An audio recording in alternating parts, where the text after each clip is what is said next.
Hi bro, சொல்லுங்க bro. Hi. எப்படி இருக்கீங்க? மெய்யழகன் ட்ரெய்லர் பார்த்தீங்களா? பார்த்தேன் ப்ரோ. எப்படி இருந்துச்சு? எனக்கு ரொம்ப ரொம்ப நல்லா பிடிச்சிருந்துச்சு. இருந்ததுங்க. ரொம்ப நல்லா இருந்துச்சு. நான் இப்போ சமீபமா பெரிய பெரிய ட்ரெய்லர் நல்ல பெரிய ஹீரோ ட்ரெய்லரே ஃபுல்லாக பார்க்குற மாதிரி இருக்காது. நான் ஃபுல்லாக இன்ஃபேக்ட் ட்ரெய்லரே ஃபுல்லாக கூட நிறைய ட்ரெய்லர் ஃபுல்லாகவே பார்க்காம பாதியிலே ஸ்கிப் பண்ணிவிடுவேன். மெய்யழகன் ரொம்ப நல்லா இருந்துச்சுங்க. 2-3 வாட்டி திருப்பி வச்சு பார்த்தேன். ரொம்ப ஒரு மாதிரி ஃபீல் குட் மூவியாக இருக்குது. ட்ரெய்லரே ரொம்ப நல்லா கட் பண்ணியிருந்தாங்க. நாளைக்கு ப்ரீமியரா ப்ரோ? கார்த்தினா புதன்கிழமை evening. Okay. Hi Karthi bro. Hi bro, சொல்லுங்க ப்ரோ. ப்ரோ அந்த மெய்யழகன் டீசரில் இது இந்த ட்ரெய்லர் கட்லாம் பார்த்தேன். அதில் பார்த்தீங்கன்னா நம்மளோட வீட்டுக்கு ஆப்போசிட்டில் தான் வந்து ஒரு சீக்வன்ஸ் எடுத்திருக்காங்க. நைட் எடுத்திருக்காங்க. ஓகே. அந்த அந்த வீட்டில் தான் ஆக்சுவலி நான் வந்து சின்ன வயசில் இருக்கும்போது அங்கே ஒரு பட்டறை ஒன்று இருக்கும். அந்த பட்டறையில் வந்து இந்த சில்வர் சாமா அதெல்லாம் பண்ணுவாங்க. ஸோ அங்கே தான் வந்து எடுத்திருக்காங்க போல். ரொம்ப கும்பகோணம் கார்த்தி ப்ரோ. ஓகே. ரொம்ப ரொம்ப என்ன சொல்கிறது, எமோஷ்னலாக அது வந்து ரொம்ப டச்சிங்காக இருந்தது. ப்ளஸ் வந்து ட்ரெய்லர் கட் பார்த்திங்கன்னா வந்து மியூசிக் பேக்ரவுண்ட் ஸ்கோர் எதுவுமே கிடையாது. ஃபுல்லாக வந்து டைலாக்ஸ் மட்டுமே பேசிகிட்டு இருந்தாங்க மாண்டேஜோட சேர்த்து. நல்லா இருந்தது அதெல்லாம் பார்க்குறதுக்கு. எனக்கு தெரிஞ்சு ஒரு தோழா மாதிரி ஒரு ஃபீல் குட் மூவி இருக்கும்னு நினைக்கிறேன். இல்லை, படமே 96 மாதிரி ஒரு படமாக தான் இருக்கும். 96 வந்து லவ், இது வந்து family emotion. Okay. Maybe Karthi அவங்களுக்கும் அரவிந்த் சாமி அவங்களுக்கும் அந்த அத்தான் ரிலேஷன்ஷிப் அதுக்கு பேஸ் பண்ணி ஏதாவது படம் இருக்குமோ?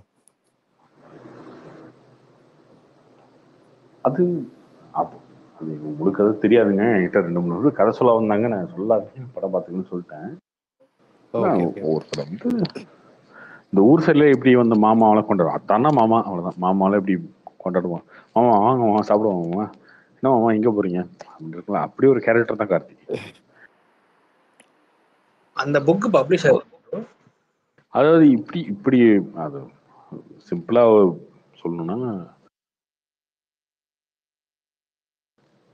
சரி ஓகே புதன்கிழமை படம் பார்த்துருவாங்க சொல்லுவாங்க.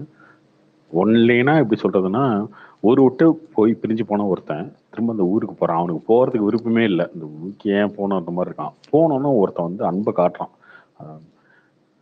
மாமா மாமான்னு காட்டுறான். அதுக்கு பார்க்கும்போது அவனுக்கு அந்த ஃபீலிங் வருது. அதுதான் கதை. அந்த லைன்ல தான் பிரேம்குமார் இன்டர்வியூ சொல்லியிருந்தாரு. படம் பார்த்ததுக்கு அப்புறம் எல்லாத்துக்கும் அவங்க சொந்த ஊர் போகணும்னு தோணும் அப்படின்னு அந்த மாதிரி சொல்லியிருந்தாரு.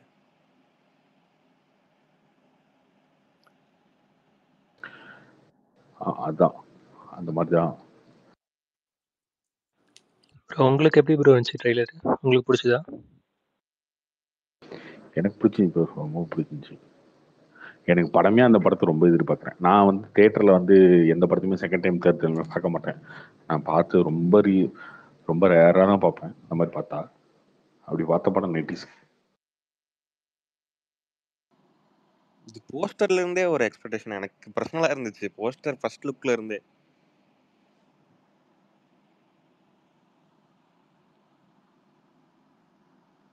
ட்ரெய்லர் பார்த்தா அரவிந்த் சாமியோட ரோல் தான் லீட் ரோல் மாதிரி தெரியுது ப்ரோ. கார்த்தியோட ரோலோட அப்படிதான் இருக்குமா படத்துல? அவர்தான் படத்துல அப்படிதான். பெர்ஃபார்மன்ஸாகவே இப்போ கார்த்திக் இது நல்லா ஒரு ஜோனில் வர கதை. அரவிந்த் சாமி ரொம்ப நல்லா நடிச்சிருக்காருன்னு நினைக்கிறேங்க. அவர் யூஸ்வல் இதை விட ரேஞ்சை விட.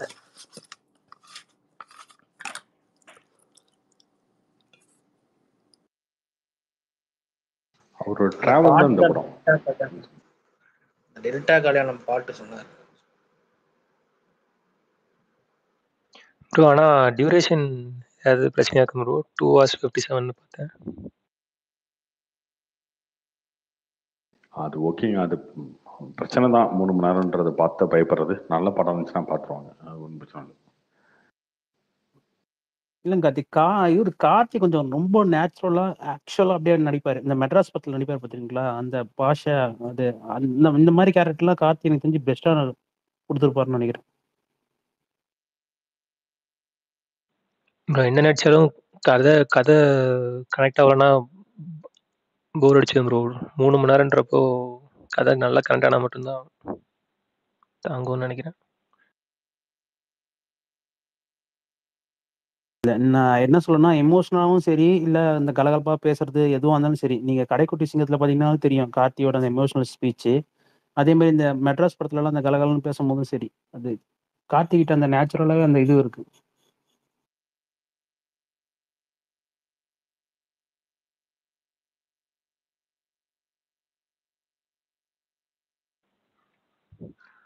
ப்ரோ சூர்யா 45 அஜய் பாலாஜியா ப்ரோ? அதான் மீன் பண்ணீங்களா? அதான் ப்ரோ எல்லாரும் போட்டாங்களே அப்புறம்.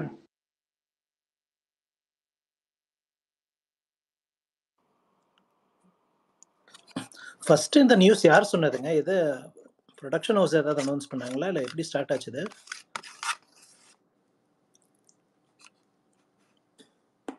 தெரியல யார் சொன்னாங்கன்னு. ஆனால் நேற்று அபிஷேக் ப்ரோ சொன்னப்போ ஹைப்ரா சொன்னாரே ப்ரோ, பெரிய டேரக்டர் அதெல்லாம் சொன்னா பயங்கரமா இருக்கும் அந்த மாதிரி சொன்னாரே ப்ரோ. இதை மீன் பண்ணி தான் சொன்னாரா இல்லை வேற யாராவது மீன் பண்ணி சொன்னாரா? அப்படிலாம் சொல்லி அவரு அபிஷேக் சொல்லி தான் அப்படிலாம் சொன்னான்னு அதான் சொல்லி அவன்.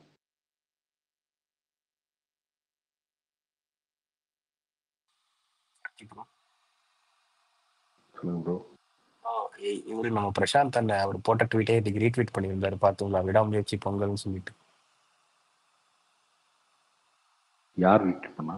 அவர் பிரசாந்த் அவர் போட்ட ட்வீட் அவரே ரீட்வீட் பண்ணியிருந்தாரு இன்னைக்கு. ஆமாங்க விடாமுயற்சி பொங்கல் தான். இப்போ 2 படமா அஜித் படம்?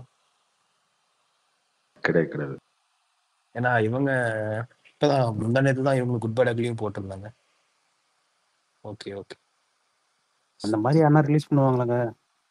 இல்லை இவங்க 3 நாள் கூட தான் கன்ஃபார்ம் பண்ணியிருந்தாங்க, அஃபிஷியலாகவே சொல்லியிருந்தாங்க. ஆனால் விடாமுயற்சியிலேருந்து எதுவுமே வரல. இல்லை இப்போ இவங்க தமிழ் ப்ரொடியூசரு, அவங்க தெலுங்கு ப்ரொடியூசரு, எப்படி ப்ரோ ஒத்துக்கிறாங்க இதெல்லாம்? தள்ளி போக சொன்னா எப்படி தள்ளி போடுறாங்க? இல்லை அந்த படம் முடிக்கிறதுக்கே டைம் கொஞ்சம் இருக்கு.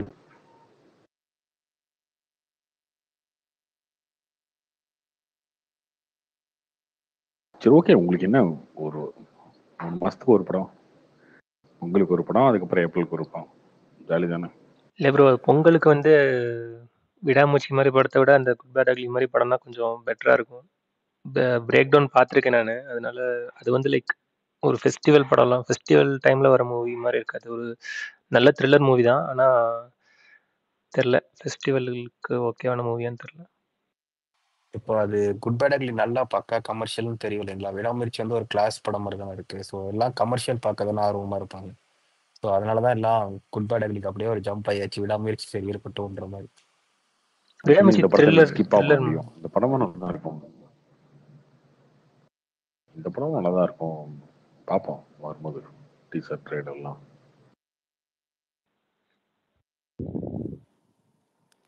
ஆனால் பிரேக் டவுன் கமர்ஷியலா எதுவுமே இல்லாம ப்ராப்பரா வெறும் ஸ்டோரி வைஸ் பார்க்குறப்பே கொஞ்சம் நல்லா இருக்கும் ப்ரோ. அது இத்தனைக்கும் அது பழைய படம் 90sல வந்த ஏதோ ஒரு மூவி அது.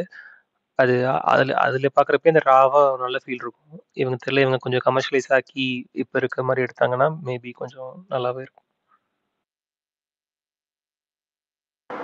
ப்ரோ மெய்யழகன் படத்துல நிறைய பேர் அது வந்து எல்ஜிபிடிக்யூ சம்மந்தமான ஒரு ஃபிலிம் அது இதுன்றாங்க. அதெல்லாம் உண்மையா? அது சோசியல் மீடியாவில் அப்படி தாங்க பேசிட்டு இருப்பானுங்க. சோசியல் மீடியா காரணங்களே அப்படிதானே, அவனிலேயே அப்படித்தானே இருக்கானுங்க. சம்பந்தம் பொண்ணுங்க ப்ரொஃபைலை கிரியேட் இல்லைங்க, பொண்ணுங்க ப்ரொஃபைலை கிரியேட் பண்ணிட்டு ஆம்பளை கிட்ட போய் டிஎம் பண்ணி பேசுறது அந்த மாதிரி தானே இருக்காங்க. ஸோ அதனால இங்கே பேசுவாங்க. அப்படிலாம் ஒரு படத்தை யோசிச்சு யாரும் எடுப்பாங்களா? ஏங்க அது ஃபேமிலி எமோஷனுங்க. ஒரு ஃபேமிலி, மாமன் மச்சான், அண்ணன் தம்பி, அந்த மாதிரி எமோஷன். இல்லை ப்ரோ, அவங்க ட்ராவல் பண்றது டைரக்ட் மீனிங் ட்ராவல் பண்ணல. லைக் அந்த மாதிரி இருக்கு, அந்த மாதிரி ட்ராவல் பண்றாங்க. டைரக்டா அந்த மாதிரி படம் தான் அப்படி சொல்லுவாங்க.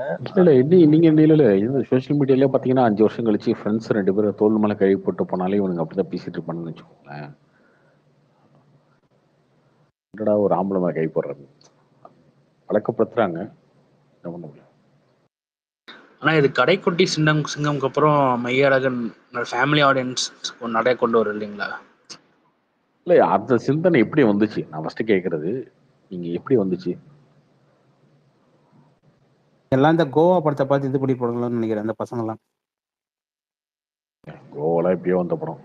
கார்த்தி ப்ரோ எனக்கு தெரிஞ்சு அந்த ஒரே 2K ஒரு கிட்ஸ் சும்மா ஜாலியா போட்டிருப்போம் போல, அப்படியே எல்லாரும் அதை பார்த்து அப்படி போட ஆரம்பிச்சாங்க. ஆமா அந்த 2K கிட்ஸ் எல்லாமே இது பண்ணிருப்பாங்க ப்ரோ.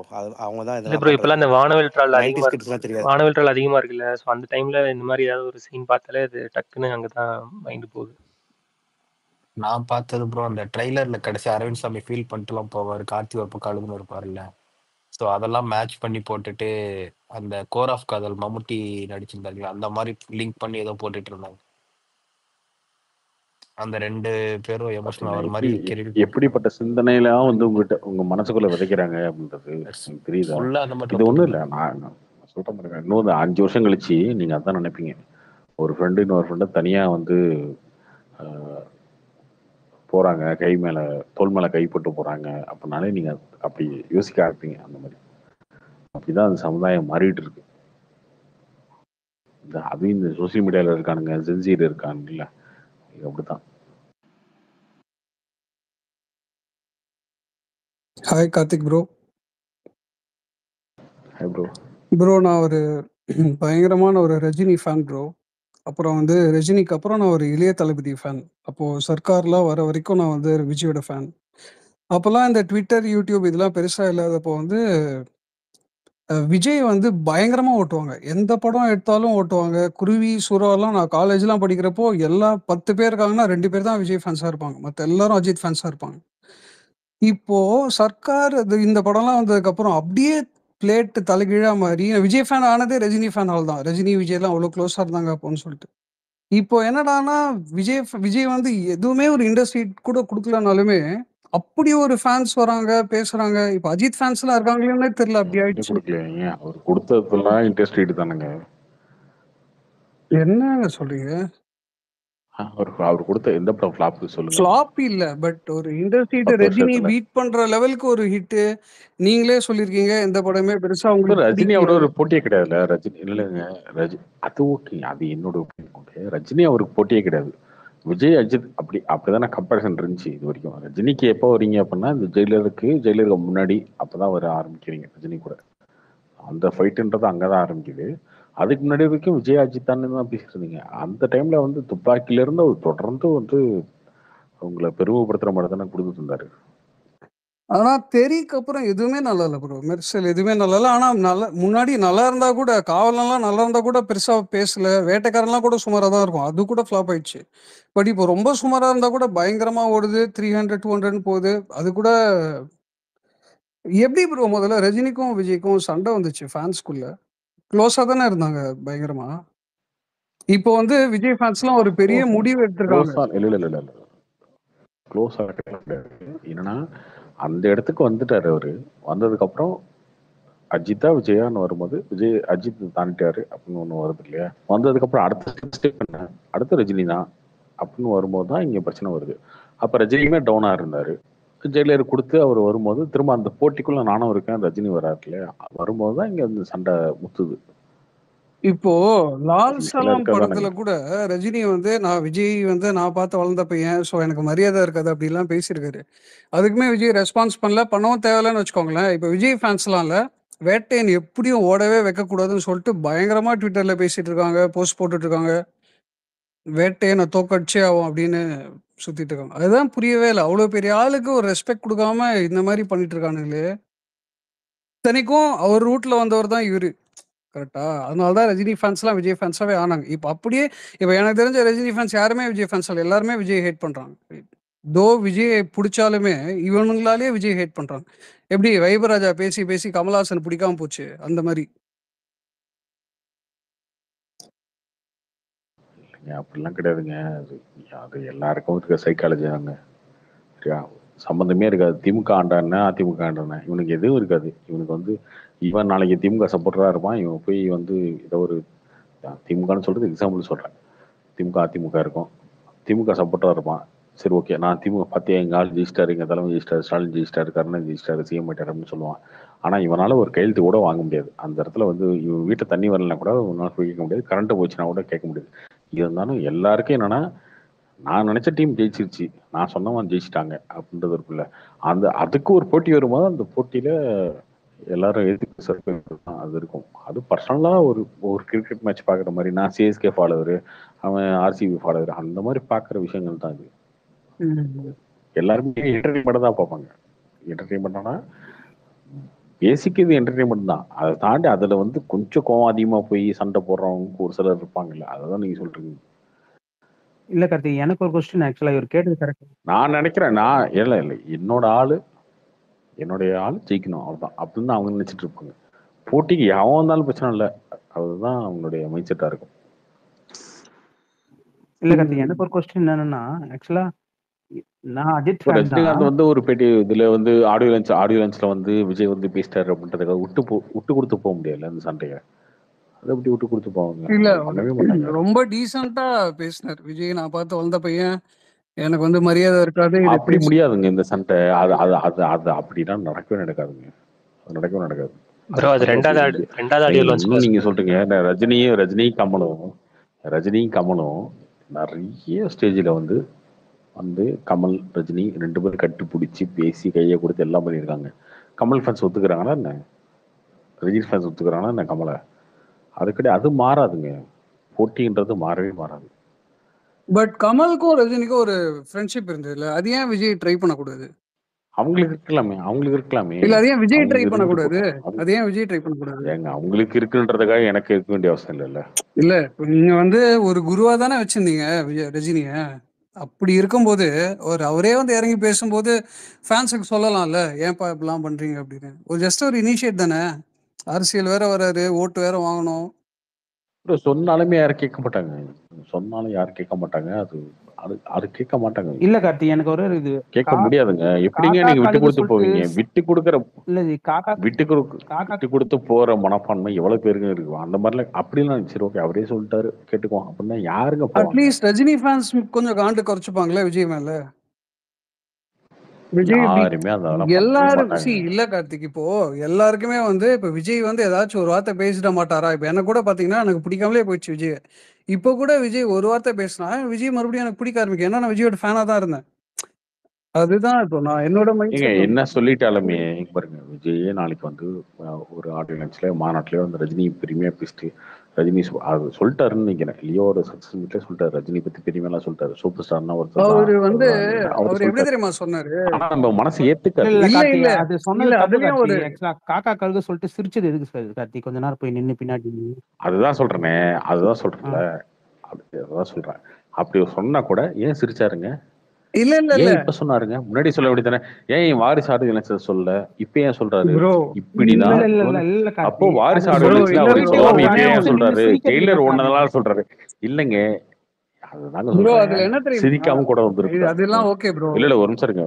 தருண் அவர் சிரிக்காம கூட சொல்லிருக்கோம். ஓகேவா? காக்காக்களுக்கு அது காக்கா கழுகு அப்படின்னு சொல்லிட்டு சிரிக்காம கூட பேசியிருந்தா கூட பாத்தீங்களா வாரிசு ஆடியோ லான்ச்ல விஜய் வந்து அது சொல்லல. சரத்குமார் வந்து சூப்பர் ஸ்டார் விஜய்னு சொன்னப்ப அவர் மறுத்து பேசல. ஆனா லியோ வந்ததுக்கு அப்புறம் பேசுறாரு. என்ன காரணம்? ஜெயிலர் ஓனதால தான் பேசுறாரு, அவருக்கு அந்த வந்துருச்சு அப்படின்னு சொல்லுவீங்க. எல்லாத்துக்குமே இன்டர்பிரேஷன் கொடுத்துட்டே இருப்பாங்க மாத்தி. இல்ல அது சக்சஸ் மீட்ல தான் பேசுனது. ஆக்சுவலா சக்சஸ் மீட் லியோ சக்சஸ் மீட்ல தானே பேசுனாங்க. சக்சஸ் மீட்ல தாங்க பேசினாரு. இல்ல ப்ரோ, அதுல பாத்தீங்கன்னா ஒருத்தர் பெருமையா ஒரு வார்த்தை சொல்றதுனாலயே இந்த சண்டை எப்படிங்க முடியும்? இல்ல ப்ரோ, அதுல எப்படி சொல்லியிருப்பாரு விஜய்னா, இப்போ விஜய்க்கும் ரஜினிக்கும் தான் ஸ்ட்ரைட்டா பிரச்சனை. சூப்பர் ஸ்டார் இஷ்யூ தான் அங்க பெருசா போயிட்டு இருக்கு. அப்போ அவர் எடுத்தவனே சூப்பர் ஸ்டார்னா ஒருத்தர் தான் சொல்லாம அவர் எப்படி வந்திருப்பாருன்னா, புரட்சி கலைஞர்னா ஒருத்தர் தான், புரட்சி தலைவர்னா ஒருத்தர் தான், உலக நாயகன்னா ஒருத்தர் தான் அப்படின்னு வந்துட்டு சூப்பர் ஸ்டார்னா ஒருத்தர் தான் ஒரு 4-5ஆவதா சொல்லியிருப்பாரு. யாரு? அதுதாங்க சொல்றேன், யார் பெரியார்ன்றதாங்க பிரச்சனை. ப்ரோ உங்களுக்கு ஒருத்தர் பிடிக்கலன்னா அது என்ன பண்ணாலும் பிடிக்காது ப்ரோ. சும்மா அதுக்கு ஏதாவது ஒரு காரணம் சொல்லுமே சொல்லுவீங்க தவிர என்ன பண்ணாலும் அது யாருமே விட்டு கொடுத்து பேச மாட்டாங்க. இங்க பாருங்க, யாருமே அதை வந்து ஓப்பனா வந்து சொல்லவும் மாட்டாங்க. அப்படி சொல்ல வேண்டிய அவசியமும் கிடையாது அவங்களுக்கு. அது ஏத்துக்க வேண்டிய அவசியமும் ஃபேன்ஸுக்கு கிடையாது. பாலு நீங்க ஆக்சுவலா பாத்தீங்கன்னா எப்படின்னா வளர்ந்து வரும்போது எப்பவுமே அதை யூஸ் பண்ணிப்பாங்க. அப்போ ஒரு ஸ்டெப்புக்கு நம்ம அவரோட மேல பீட் பண்றோம், ஒரு லெவலுக்கு வந்துட்டோம்னா ஒத்துக்கவே மாட்டாங்க. அது எப்பவுமே அது அப்படிதான். இப்போ மத்த இண்டஸ்ட்ரியில எல்லாம் அப்படி இல்லையே. இப்போ அமிதாப் பச்சன் ஷாருக் கான் ரெஸ்பெக்ட் பண்றாரு. எல்லா இண்டஸ்ட்ரியிலயும் சிரஞ்சீவியா இருக்கட்டும், மம்முட்டி மூலம் எல்லாரும் ரெஸ்பெக்ட் கொடுக்குறாங்கல்ல. அந்த ரெஸ்பெக்ட் இங்க வரல. பாத்தீங்களா? நீங்க போய் பார்த்துட்டு வந்தீங்களா? நீங்க வந்து இல்ல பாலிவுட்ல எல்லா ப்ரோ, பிரஸ் மீட்லயும் எல்லாம் பேசி அட்லீஸ்ட் வந்து அவங்க ஃபேன்ஸ் கூட பேசும்போது எல்லாம் பாத்தீங்களா? சொல்றாங்கல்ல. சி ஏங்க சும்மா சம்பந்தம் இல்லாம இங்க பாருங்க, இருக்க அக்கறை பச்சைன்னு ஒண்ணு சொல்லுவாங்கல்ல, என்ன தெரியுமா? இந்த கரையில இருந்து பார்த்தா அந்த கரை பச்சையா தெரியும் அப்படின்னு சொல்றதுதான். அங்க பச்சை பசேர்னு இருக்கே, நம்ம இருக்கிற இடம் அந்த மாதிரி இல்லைன்னா அங்க போய் இருந்தீங்கன்னா இந்த இடம் பச்சை பசேர்னு தெரியும். தூரத்தை வந்து லாங் சைட்ல எந்த விஷயத்த பார்த்தாலும் அப்படிதான் தெரியும்.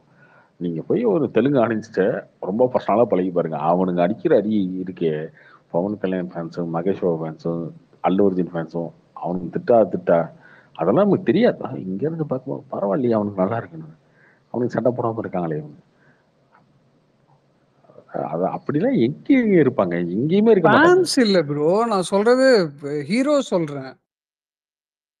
யாருமே இப்போ சிரஞ்சீவிக்கும் இப்போ பெரிய பெரிய 2 பேருக்கு ஏதாவது சண்டை வந்து நீங்க பாத்துறீங்களா மத்த இண்டஸ்ட்ரியில? இந்த மாதிரி ப்ரோ டைரக்டா எங்க ப்ரோ ரஜினி சண்டை விஜய் வந்துச்சு? மாதிரி இங்க மட்டும் நீங்க எங்க சண்டை வந்துச்சு? சண்டைன்னு சொல்றீங்க, எங்க சண்டை இங்க வந்துச்சு? மட்டும் என்னங்க வந்துச்சு? இங்க மட்டும் எங்க சண்டை வந்துச்சு? இதுக்கு மேல என்ன ப்ரோ வரணும்? இதுக்கு மேல எப்படி டைரக்டா வரும்? எனக்கு புரியலையே. என்ன ஆயிடுச்சு இப்போ உங்களுக்கு? இங்க என்ன சண்டை வந்துச்சு? ஒரு கோல்டு வார் இருக்குங்கிறது எல்லாருக்குமே தெரியும்ல. கோல்டு வாரா? கோல்டு வாரா? என்ன புரியல எனக்கு. இல்ல கார்த்தி, அவரு இன்டைரக்டா சொல்ல வர்றாரு. ஆக்சுவலா அந்த காக்கா கழுகு சொல்லிட்டு அந்த நெக்லாம் சிரிக்கிறது, அதெல்லாம் மீன் பண்ணி சொல்றாரு அவர், வேற ஒண்ணும் கிடையாது. ஆமா ப்ரோ அது சிரிச்சதை நீங்க நக்கலா எடுத்துக்கிட்டா அது அவர் பிரச்சனையா? அவர் எப்படி சிரிச்சா உங்களுக்கு எப்படி தெரியும்? நீங்க பார்த்தது 4 விஷயம் அப்படின்னா 4 விஷயம் தான் இதான் உண்மை அப்படின்னு நினைச்சு பேசுறது என்ன பண்ண முடியும்? எங்க அல்லு அர்ஜுன் வந்து ஒரு ஸ்பீச்ல பேசிட்டு இருக்காரு ஆடியோ லான்ச்ல. கீழே இருந்து அவர் சொன்ன பவர் ஸ்டார் பவன் கல்யாண் அவரை பத்தி பேச முடியாதுன்னு சொல்லிட்டாரு. இவரு ஸ்டேஜ்லயே மைக்லயே இருக்கும், பேச முடியாதுன்னு சொன்னாங்க. 2-3 நாள் வச்சு திட்டிட்டு இருந்தானுங்க, பவர் ஸ்டார் பவன் கல்யாண் பத்தி நீ பேச மாட்டியா அப்படின்னு. இல்ல ப்ரோ, ஃபர்ஸ்ட் அந்த அல்லு வாரிஸ் அர்ஜுன் ஆடியோ லான்ச்ல என்ன இஷ்யூ சொன்னாங்கன்னா, சரத்குமார் சொன்னப்போ இவர் அமைதியா இருந்துட்டாரு, அதான் பிரச்சனை அப்படின்னாங்க. அடுத்த ஆடியோ லான்ச் அடுத்த இதுல வந்து சக்சஸ் மீட்ல வந்து அவரே சொன்னாரு சூப்பர் ஸ்டார்னா ஒருத்தர் சொல்றாரு. அதுவும் பிரச்சனைனா அப்புறம் என்ன பண்ணா ஒத்துப்பீங்க? என்ன பண்ணா சண்டையிலன்னு ஒத்துப்பீங்க? அது எது சொன்னாலும் ஒத்துக்க மாட்டாங்க. அதுதாங்க சொல்றேன், எது சொன்னாலும் ஒத்துக்க மாட்டாங்க, நோண்டிட்டே தான் இருப்பாங்க. அது ஒண்ணுமே பண்ண முடியாது. என்ன கூப்பிடுங்கண்ணா, போர் அடிக்குது. கார்த்தினா இப்போ அந்த ஆஸ்கருக்கு அண்ணனுக்கு ஃபோன் பண்ணுங்க கார்த்தினா எல்லாரும். கேக்குதுங்களா? ஆஸ்கர் லிஸ்ட் வந்து அது தப்பான லிஸ்ட்டுங்க, அது கிடையாது. ஆஸ்கர் லிஸ்ட்லாம் அவங்க கொடுக்கல. அந்த ஆஸ்கர் லிஸ்ட்டை வந்து இவங்க வந்து இந்த படத்தை செலக்ட் பண்ணிடலாம்னு சொல்லி இந்தியாவில இருந்து சொன்னாங்க. ஒரே படம் தான் செலக்ட் ஆயிருக்கு, லப்பட்டா ரெடிஸ். இப்ப எல்லா லாங்குவேஜ்லயும் சேர்ந்து நார்த்ல மட்டும்தான் சூஸ் பண்ணுவாங்களானா, இல்ல இப்படி இப்ப தமிழ்ல இருந்து ஒரு 4 படம், கேரளால இருந்து ஒரு 3 படம் வருது அப்படின்னா நார்த்ல தான் அதையும் ஃபைனலைஸ் பண்ணுவாங்களா? எல்லாமே செலக்ட் ஒரு படம் ஒரே ஒரு கேரக்டருக்கு தான், ஒரே ஒரு கேட்டகரி தான். ஓகே, அதுல ஒரே ஒரு படம் தான் செலக்ட் ஆயிருக்கு. நான் கார்த்தினா அண்ணன்ட்ட பேசிட்டீங்களா? பேசினேன், நேற்று கூட பேசினேன். கூல் ஆயிட்டாரா? கார்த்தி, நீங்க பெரியார், அவர் எப்பங்க கோவப்பட்டாரு? நீங்க பெரியாரை பத்தி பேச ஆரம்பிச்சுன்னா கோவம் விட்டுருவாரு. ஏங்க அவருக்கும் பெரியார் மேல பெரிய ஈடுபாடுலாம் கிடையாதுங்க, விஜய் மாதிரி. சும்மா ஏதோ உருட்ட வேண்டியதான், அதுக்கப்புறம் நம்ம கேள்வி கேட்டோம்னா கோவப்பட ஒரு சைட்ல சப்போர்ட் பண்ண ஆரம்பிச்சிட்டாரு, அவ்வளவுதான். என்ன விஜய் ஃபேன்ஸ் மட்டும் என்ன ஒரு 10 வருஷமா பெரியார் பிடிச்சி தூக்கிட்டு வந்துட்டு இருந்தானுங்க. டக்குன்னு ஏதோ ஒரு பெரியார் பர்த்டே வந்துச்சு, மாலை போட்டாருன்னு, ஐயோ பெரியார் யாருன்னு தெரியுமா உனக்கு? ஏண்டா நீ போன மாசம் ஏதாவது பேசினீங்க அப்படின்னா, அதை விடியா உனக்கு பெரியார் தெரியுமா? அந்த மாதிரி சும்மா ஏதோ திடீர்னு வந்து பேசுறதுதான், அது கேட்ட கோவப்படுறதுதான். இல்ல கார்த்தி, இவர் இப்போ ஒண்ணு சொன்னாரு பாத்தீங்களா, ஆக்சுவலா எனக்கு அரசியல்ல இன்னைக்கு டிஎம்கே மாத்தி யாருன்னா ஓட்டு போடணும்னு தோணுது. ஆனா இருந்தாலும் இந்த பசங்க எல்லாம் பேசுறத பார்த்தா நமக்கு ஓட்டு போடவே தோண மாட்டேங்குது. இந்த விஜய் ரசிகர் பசங்க பேசுறதெல்லாம் கேட்கும் போது, இவங்களையே நீ பாக்குற, விஜய் என்ன பேசுறாரோ அதை பாரு. இல்ல அப்படிதான் நானும் யோசிக்கிறேன். ஆனா அதுதான் அவர் என்ன பேச ஆரம்பிக்காரு பார்த்துட்டு நம்ம டிசைட் பண்ணலாம். தருண் அப்பப்போ வன்மத்தை கொட்டாதீங்க தருண். நீ நினைச்சா கூட நாளைக்கு ஓட்டு போட முடியாது. வன்மத்தெல்லாம் கொட்டலப்பா, நம்ம கேட்கும் போது நமக்கு தோணுது ஆக்சுவலா போடணும்னு தோணுது. ஆனா இந்த பசங்க கேட்காதீங்க, ஏன் கேக்குறீங்க? இப்ப நினைச்சாலும் ஓட்டு போட முடியாது. வேணும்ன்றது கீழே இருக்கிறவங்க யாருமே புரிய மாட்டேங்குது பாருங்களேன். பசங்களுக்கு இன்னமும் அதே மாதிரி சைல்ட்ஹுட் சொன்னா அப்படிதான் ஓட்டு போட்டுருவீங்களா? நான் முதல்லயே சொல்லிட்டேன், நமக்கு மாற்று அரசியல் தேவை, போடணும் தான் எண்ணம் இருக்கு. அத என்ன மாதிரி எவ்வளவு பேர் இருப்பாங்க, என்ன மாதிரி எவ்வளவு பேர் இருப்பாங்க, அவங்கள எல்லாருமே போட விடாம ஒரு சில அந்த வெறுப்பை கொண்டு வந்துடுறீங்கன்னு சொல்ல வரேன், வேற ஒன்றும் கிடையாது. வெறுப்பு எங்க ஃபேன்ஸ் மேல பாத்துக்கலாம் ப்ரோ. இப்போ ஃபேன்ஸை தாண்டி இப்போ இவங்க எடுக்கிற கொள்கைன்னு ஒன்று இருக்குல்ல. இப்போ பெரியாரை பிடிக்காதவங்க, இப்போ மாற்று அரசியல், இப்போ விஜய் வரட்டும்னு நினைக்கிறேன்னு வச்சுக்கோங்களேன், யாரா வேணா இருக்கட்டும். ஆனா இப்போ ஒரு பெரியார் அரசியலை கொண்டு வராரு அப்படின்னா, இப்போ நான் மாற்று அரசியல் நினைக்கிறேன், நான் விஜய்க்கு ஓட்டு போடணும்னு நினைக்கிறேன், ஆனா எனக்கு பெரியாரை பிடிக்காது, அதனாலேயே நான் விஜய்க்கு ஓட்டு போடாம போலாம்ல.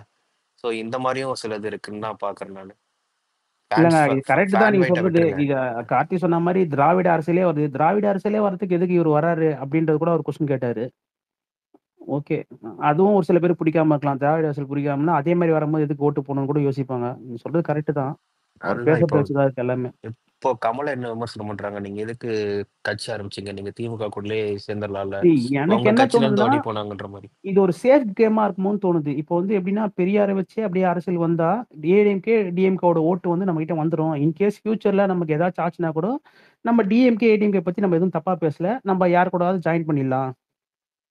மேபி ப்ரோ அப்படி கூட எனக்காவது இருக்கலாம்ல. எனக்காவது இந்த ஊழல் பண்றவங்க பெரிய தானம் பண்றவங்க அவங்களெல்லாம் போய் இவ்வளோ அனலைஸ் பண்ணிக்கிறீங்களா ப்ரோ?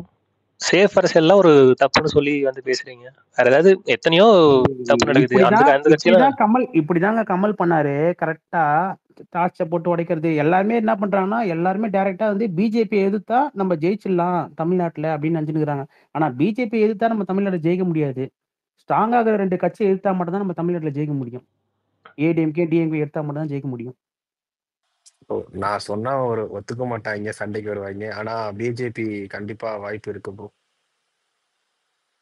ஏன்னா இவங்க அரசியல கண்டிப்பா மாறி மாறி அடிச்சு விட்டுனா பிஜேபி எனக்கு என்னமோ மேல இருந்து பண்ற சில நல்ல விஷயம் இங்க கீழே கொண்டு வர பாத்துக்கிறோம் எனக்கு தோணுது.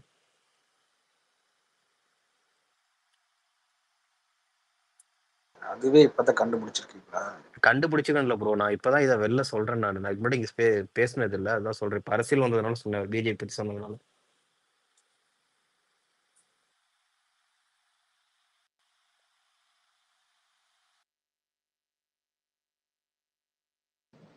எங்க அண்ணனுக்கு யாராவது ஃபோன் பண்ணுங்கப்பா. நான் ஃபோன் பண்ணேன். ஏன் நான் உங்களை ஏதாவது சொல்லிட்டாரு? பண்ணேன் எடுக்கல.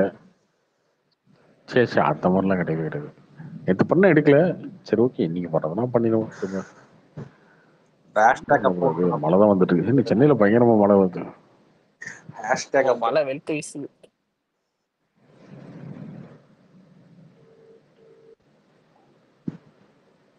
வேற யாருக்கு நியூஸ் பார்க்கல. மெய்யழகன் இது போடுறாங்களா, பிரீமியர் போடுறாங்களா? புதன்கிழமை ஈவினிங் போடுறாங்க 7 மணிக்கு. நீங்க போறீங்களா? பார்த்துருவோம். நீங்க பார்த்துருவோம். பார்த்துட்டு நைட்டே இந்த ரிவ்யூ சொல்லிடுவோம். ஆனா இது கடைக்குட்டி சிங்கம்க்கு அப்புறம் இந்த படம் வந்து அதே மாதிரி கிளிக் ஆயிடும் இல்லைன்னா அந்த இது இருக்கு. இன்னொரு 48 மணி நேரம் வெயிட் பண்ணுங்க, எல்லாத்தையும் சொல்லிடுவோம். ஓகேண்ணா ஓகேண்ணா. சந்தனா வந்துட்டாரு. பிரசாந்த் வந்துட்டாரு. ஃபோன் எடுக்க மாட்டேன்றாரு. என்ன பழக்கம்? 4 நாளா நிம்மதியா தூங்கிட்டு இருக்கேன். நீங்க வேற தூங்கலாம். 10:30 மணிக்கு தூங்கிடுறேன். ஏங்க நீங்க போயிட்டீங்க, அப்புறம் கோவப்பட்டுட்டாரா, அண்ணன் கோச்சுக்கிட்டாரா, அவங்ககிட்ட பேசினாரா பேசலையா? ஏங்க எனக்கு அவருக்கு என்ன பிரச்சனை? ஒண்ணும் கிடையாது. என்ன சொன்னேன் கேட்க மாட்டேறானுங்க. பிரசாந்த் அவர்கிட்ட கார்த்திகிட்ட சொல்லிட்டோம் கிளீனா, எதையும் பேசாதீங்க பெரியாரை பத்தி அப்படின்னு சொல்லிட்டு. ஏடா அதெல்லாம் இல்லையா? ஏயா ஒரு 3/4 மணி நேரம் பேசுறதுக்காண்டி கார்த்திக் ரவிவர்மான ஒரு பர்சனை வந்து வெறுத்துட்டு நம்ம போயிருவோமா? அவ்வளவு என்ன அறிவு கிட்டா கிடக்குறோம்? அதெல்லாம் இந்த தர்க்கங்கள்யா, அதெல்லாம் சண்டை விவாதங்கள். கார்த்தி ஒரு பாயிண்ட் வைக்கிறான், நான் ஒரு பாயிண்ட் வைக்கிறேன். பிடிக்கலன்னா போயான்ட்டு போறோம், அவ்வளவுதான். போட்டுடலாம். உங்களை போட்ட பேசி பேசி கேட்டு பழகிடுச்சு. அடுத்த நாள் காலைல நான் பேசுனேன் கார்த்தி கூட. நான் தூங்கிட்டு இருக்கேன். ஒன்றும் இல்லை, இந்த இது மீன் மாத்திரை வாங்கி வச்சிருக்கேன். எல்லாருமே சின்ன தம்பி பிரபு மாதிரி சூரியிலே ஆட வந்த அந்த மாதிரி உங்க வாய்ஸை கேட்டுதாங்க எல்லாரும் தூங்கிட்டு இருக்காங்க. பாரு, நான் வந்து ஒரு இளையராஜா, இப்ப நவீன யுக இளையராஜாவை தொட்டில் மேலே முத்து மாலை பண்ண பூவா விளையாட சின்ன தம்பி பாட எல்லாம் படத்துக்கு தொட்டில்ல வாயில எல்லாம் இது வச்சுக்குங்க. அதாவது இது படம் இல்லை, அதை எடுத்து பாட்டில் எடுத்து வச்சுக்கோங்க வாயில. நீங்க உண்மையில ஒரு 1000 பேத்துல 200-300 பேர்த்து தூங்க வைப்பீங்க. ஆமா படம் தூங்கிறானுது. இந்த புண்ணியெல்லாம் அடுத்த ஜென்மத்துல உங்களுக்கு வரும். ஃபர்ஸ்ட் கார்த்தி தான். ஆமா, என்னமோ உங்களோட ஆமா ஆமா, வந்தா விட்டுட்டு போய் கம்மனு குப்புறப்படுத்து தூங்கிடுது. ஐயப்பன் சிரிக்கிறான் பாரு. எப்பா எனக்கு தெரியும்டா டேய், எனக்கு நல்லா. இன்னும் மழை பெய்யுது, டிமில் டமாலுங்குது வெளியில. முரட்டத்தனமா பெய்யுது. என்னன்னு தெரியல, நாளைக்கு தெரிஞ்சிடும். காவாயெல்லாம் நாளைக்கு தெரிஞ்சிடும், சாக்கடையெல்லாம் எந்த அளவுக்கு பெர்ஃபார்மன்ஸ் காலையில தெரிஞ்சிடும். நான் நைஸா ஆர்டர் போட்டுருக்கேன் சீக்கிரம். ஓ இல்லையா, இப்பதான் ஆர்டர் பண்ண டெலிவரிக்காக திட்டுவான் யாரா. ஆமா ஆமா, அவனுக்கு வேற நம்மளை காதுல செய்வானுங்க வந்து சாமி. நான் அது நைட் 12 மணிக்கு மேல போட்டோம்னு இல்ல மழை டைம்ல வர மாட்டாங்க. இல்ல வருவாங்க, மழை டைம்ல வர கார்த்தி, மாட்டாங்க. அது மாதிரி நம்மளை வந்து மன உளைச்சலுக்கு உண்டாக்கிடுவாங்க. அதனால நான் மேக்சிமம் மலையில போடவே மாட்டேன், ஆளை விடுக்கணாட்டு. நீ சட்டம் என் கையில்னு ஒரு படம் பார்த்தியா? இது விருது சதீஷ் பார்த்தேன், இப்போ என்ன கூப்பிட்டுருந்தாரு, சரி போய் பார்த்தேன். நல்ல படம், நல்லா பண்ணியிருக்காங்க, சீரியஸாக ஓடணும். அவர் யாருன்னா சிக்ஸர், அந்த படத்தோடைய டைரக்டரு. சிக்ஸரே பார்த்தீங்கன்னா நல்லாயிருக்கும், டீசெண்டாக இருக்கும் படம். பார்த்தீங்கன்னா ரொம்ப நாள் முன்னாடி வந்த படம், அவர் தான் டைரக்ட் பண்ணியிருக்காரு. சதீஷ்க்கு காமெடி எதுவும் இல்லாமல் சீரியஸான ஒரு படம். சீரியஸாக பயங்கர சீரியஸ் இல்லை, பட் நீட்டாக ஸ்க்ரீன் பிளேலாம் நீட்டாக பண்ணியிருந்தாங்க. ஒரு மாதிரி கரெக்டாக இருந்தது. ஏற்காட்டில் தான் படமே. ஸோ கார்த்தி ஏரியா தான். ஸோ எங்க ஊர் தான். ஆமாம், அவரும் எங்க ஊருக்காரர் தான். அதான் அவருமே எங்க ஊருக்காரர் தானே. யார் அவர் சேலம் தானே. டைரக்டரா? சதீஷ் சேலம் தானே. சதீஷ் சேலம் தான். கரெக்ட். சாட்சி அப்படின்ட்டு அவர் தான் டைரக்டர். நல்லா பண்ணியிருக்காங்கய்யா. என்ன வயிற்றுச்சலாக இருக்குன்னா, எல்லாம் சேர்ந்து வருதா, அதனால நல்ல படங்கள் எல்லாமே. லப்பர் பந்தே பாருங்களேன், இன்னும் நல்லா கலெக்ஷன் பண்ணியிருக்கலாம்.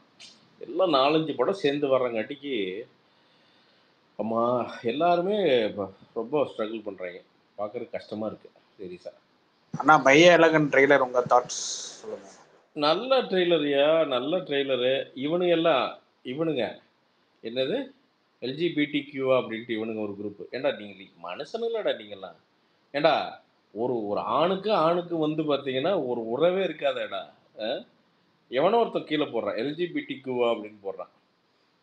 என்னதாண்டா அது, கண்ணா இல்லை நொல்ல கண்ணா? என்னதாண்டா உங்களுக்கு பிரச்சனை? எனக்கு சத்தியமாக புரியல. ஒரு பியூட்டிஃபுல்லாக ஏதோ ஃபியூச்சர்ல லேடி பாய் தான் சுத்துவானுங்கன்னு நினைக்கிறேன். இல்லை அது உறுதி. எனக்கு தெரிஞ்சு இவனுங்களே கட்டி பிடிச்சிட்டு போய் செவுத்துல உரசுவானுன்னு நினைக்கிறேன். ஏதாவது செவுத்துல ஓட்ட போட்டுக்கிட்டு சுற்றுவீங்கன்னு நினைக்கிறீங்களா? டே உங்களுக்கு எவனையுமே பிடிக்காம போயிருண்டா, அப்படி அந்த பாயிண்ட் வந்துடும் நினைக்கிறேன். எனக்கு தெரிஞ்சு தனியாக பச்சை கலர் விக்கு வச்சுட்டு வருவானுங்க, குறுக்கால தான் வருவானுங்க. டே பாண்டா டே எப்படிங்கானுங்க, ஓடுறா அப்படி ஏய் சிக்ஸி பாண்டா. சண்டை போட வந்தாங்க கூட பரவாயில்ல, 2 அடி 2 குத்து தான். நீ ஏதாவது பிடிக்க வந்தானுன்னு நம்ம என்ன பண்ண முடியும்? கற்பை வந்து எடுத்து முன்னாடியெல்லாம் அந்த பஸ் ஸ்டாண்ட்ல இருப்பானுங்க. பஸ் ஸ்டாண்ட்ல நைட்டு 12 மணிக்கு மேல பாத்தீங்கன்னா அந்த லேட் நைட் பஸ்ல இருப்பானுங்க. இப்ப பரவிட்டானுங்க போல தமிழ்நாடு ஃபுல்லா. கேரளா ட்ரெயின் போர்ல அதெல்லாம் இருப்பாங்க. ஐயோ சாமி, அதாவது பரவிட்டானுங்க. இப்ப பரவி ரொம்ப பறந்து விரிஞ்சு சோசியல் மீடியால பரவிட்டானுங்க போல. இல்ல இங்கே நீ இந்த கிளாசெட் நான் என்ன சொல்றேன், நீ ஒரு 3ஆம் பாலினமாவோ ஒரு கேயாவோ லெஸ்பியனா இருக்கிறதோ அதெல்லாம் பிரச்சனை கிடையாது. அதை மறைச்சு வச்சுட்டு பக்கத்துல வந்து பழகாதீங்கடா, உங்க இன்டென்ஷன் என்னன்னே தெரியாம. அது வந்து டேஞ்சர். அது பக்கத்துல வர்றப்பதான் தெரியுது, ஆஹா இவானா அப்படின்ட்டு வந்து பாத்தீங்கன்னா தப்பிச்சு ஓட வேண்டியதா இருக்கு. ஏன்னா நாம அவங்க கிடையாது. இல்ல சரி ஓகே, நாமளும் வந்து கேயா இருக்கிறோம்னா ஓகே கேங்கலாம். இல்ல அது ஒரு பிரச்சனை இருக்குது. இல்ல நிறைய இருக்காங்க கிளாசெட் கே அப்படிங்கிறது பெரிய குரூப்பே இருக்கானுங்க. சீக்கிரட்டாக தான் இருந்துக்குவானுங்க எல்லாரும். பார்த்தீங்கன்னா சீக்கிரட்டாக உள்ள ஆப்ரேட் பண்ணிக்கிறது. என்ன அது ஒரு பெரிய கேங்கே இருக்கு. பெரிய கேங் இருக்கு. இந்த இவனு இந்த ப்ரைடு மார்ச் கிரிச்சு போட்டால் அந்த குல்லாக்கெல்லாம் போட்டு வந்து அப்படியே பேட்டி தர்றது. அவங்கள சொன்னாலும் வந்து பிற்போக்கத்தனமா பேசினா நம்மள திட்டுவானுங்க. பிற்போக்கெல்லாம் இல்லை கார்த்தி, நான் என்ன சொல்றேன், வயலேஷன் இஸ் வயலேஷனுங்கிறேன். நான் யார் பாடியை வயலேட் பண்ணாலும் அது வயலேஷன் தான். அது எவன் பண்ணாலும் நீ என்ன செக்ஷன் சொல்லிட்டு பண்ண, அவ்வளோதான், வேலை முடிஞ்சது. அதான் அவனுக்கு பிடிச்சிருக்கணும். இப்போ அவனுக்கோ அவளுக்கோ யாருக்கோ பிடிச்சிருக்கணும், மியூச்சுவலாக அது வந்து நடக்கணும். அது நடக்கலைங்கிறப்போ அது பஞ்சாயத்து. ஐயோ இதுக்குள்ளே போக வேண்டாமப்பா, நமக்கு பிடிக்யூ எல்லாம் அவ்வளோவா தெரியாதப்பா, என்னை ஆள விடுங்கப்பா. பிரசாந்த் பிரேம் சொல்லுங்க பேசுறேன். பிரேமே. ஃபியூ இயர்ஸ் முன்னாடி சென்னையில நீங்க அந்த பிரியாணி ஷாப் ஓபன் பண்றதுக்குலாம் நீங்க இது போட்டீங்க, இன்வெஸ்ட்மெண்ட் கேட்டு போட்டீங்க, நம்ம கூட பேசியிருந்தோம் போன்ல. பிரேமே இல்ல ரிமைண்ட் பண்றது தான். நீங்க ப்ரப்போசல் எல்லாம் கேட்டிருந்தா அதுக்கப்புறம் நீங்க எதுவும் ரிப்ளையே பண்ணல. ஏங்க நீங்க அவர் வேற ஏதோ பிசினஸ் போல போயிட்டீங்கன்னு இருக்கு, இல்ல நினைக்கிறேன். நண்பா, வாங்குங்க, எனக்கு ரொம்ப வாங்கி ஒரு பிரியாணி கடை இல்ல ஆரம்பிங்க. எனக்கு பல பிரியாணியோட நல்ல சாப்பாடு போடணும் ரொம்ப நாள் ஆசை. என்னன்னா சீரியஸாகவே என்னன்னா, இங்கே நிறைய யங்ஸ்டர்ஸ் மெட்ராஸில் வந்து பார்த்தீங்கன்னா ஊர்லேருந்து நிறைய பேர் வர்றாங்க. ஏன்னா நாமளும் அப்படி வந்த ஆளுக்கு தானே. அப்போ அன்றைக்கெல்லாம் பார்த்தீங்கன்னா ஒரு நல்ல கேட்டரிங் கடை இதெல்லாம் இருக்கும் பார்த்தீங்கன்னா ஒரு 15 ரூபாய்க்கு சாப்பாடு போடுவாங்க, நல்லா இருக்கும் ஒரு சாப்பாடு. இல்ல எனக்குமே வந்துட்டு அந்த அந்த சாப்பாடு பொருளை இன்வெஸ்ட் பண்ணணும் தான் நான் எனக்கு உங்கள்கிட்ட என்னடா பேசினேன். பிரேமு, நான் அது வந்து என்ன 2-3 விஷயம் யோசிச்சிட்டேன். ஒரு விஷயம் பிரேமு, இந்த நான்வெஜ் அப்படிங்கிறதே வந்து பார்த்தீங்கன்னா அது ஒரு அணுகுண்டு. அது மெட்ராஸ் மாதிரி ஏரியாக்களில் நான்வெஜ்ஜை வந்து நீங்கள் ப்ரிசர்வ் பண்ணுறதுக்குன்னே ஒரு இன்வெஸ்ட்மெண்ட் பண்ணலைன்னா பிளாஸ்ட். அதாவது இன்னைக்கு எஸ்எஸ் பிரியாணி கடைங்கிறது ஹைதராபாத் பிரியாணி அவ்வளோ பெரிய ஒரு பிரியாணி கடை, கோடிகள் பொருள்ற ஒரு பிரியாணி கடை. அவனாலேயே மட்டனை வந்து பார்த்தீங்கன்னா பாதுகாப்பாக வச்சுக்க முடியல. பார்த்தீங்கன்னா ஒரு கொடுங்கா ஏதோ ஒரு பிரான்ச்சை போய் சீல் வச்சுட்டாங்க. பிரியாணி வந்து அவுட்டு, கறி அவுட்டு அப்படின்னு. எஸ்எஸ் அந்த கோடம்பாக்கம் தானே லைன்ல நிப்பானுங்களே ஆமா ஆமா பண்ணுங்க. மத்தியானம் ஆனா. அது நிறைய பெரிய இங்க செயின் இங்கதான் நிறைய கடை. இங்கதான் நம்ம ஏரியால தான் லாக் பண்ணிட்டாங்க கொடுங்கியோட. ஆமா தருண். என்ன பிரச்சனை தருண், மேட்ரு என்னன்னா மெட்ராஸோட ஹீட்டு எப்பவுமே ஹீட்டுக்கும் இந்த மீட்டுக்கும் செட்டே ஆகாது. நீங்கள் வந்து பார்த்தீங்கன்னா இப்போ வெளிநாடுகள்லாம் வந்து பார்த்தீங்கன்னா அந்த கண்ட்ரியோட கோல்ட்னஸ் அப்படிங்கிறத வந்து பார்த்தீங்கன்னா அந்த மீட்டை ஃப்ரெஷ்ஷாக வச்சுருக்குது. இந்த சூட்டில் கரெக்டாக அந்த மீட்டை ப்ரிசர்வ் பண்ணலைன்னா டக்குன்னு கெட்டு போயிடும். அவங்க வந்து வேணும்னே எல்லாம் பண்ணுறதில்ல. அவங்க கெட்டு போன மீட்டை வந்து யாருக்கு கொடுக்கணும்னு எந்த ஹோட்டலுமே நினைக்கிறது இல்லை.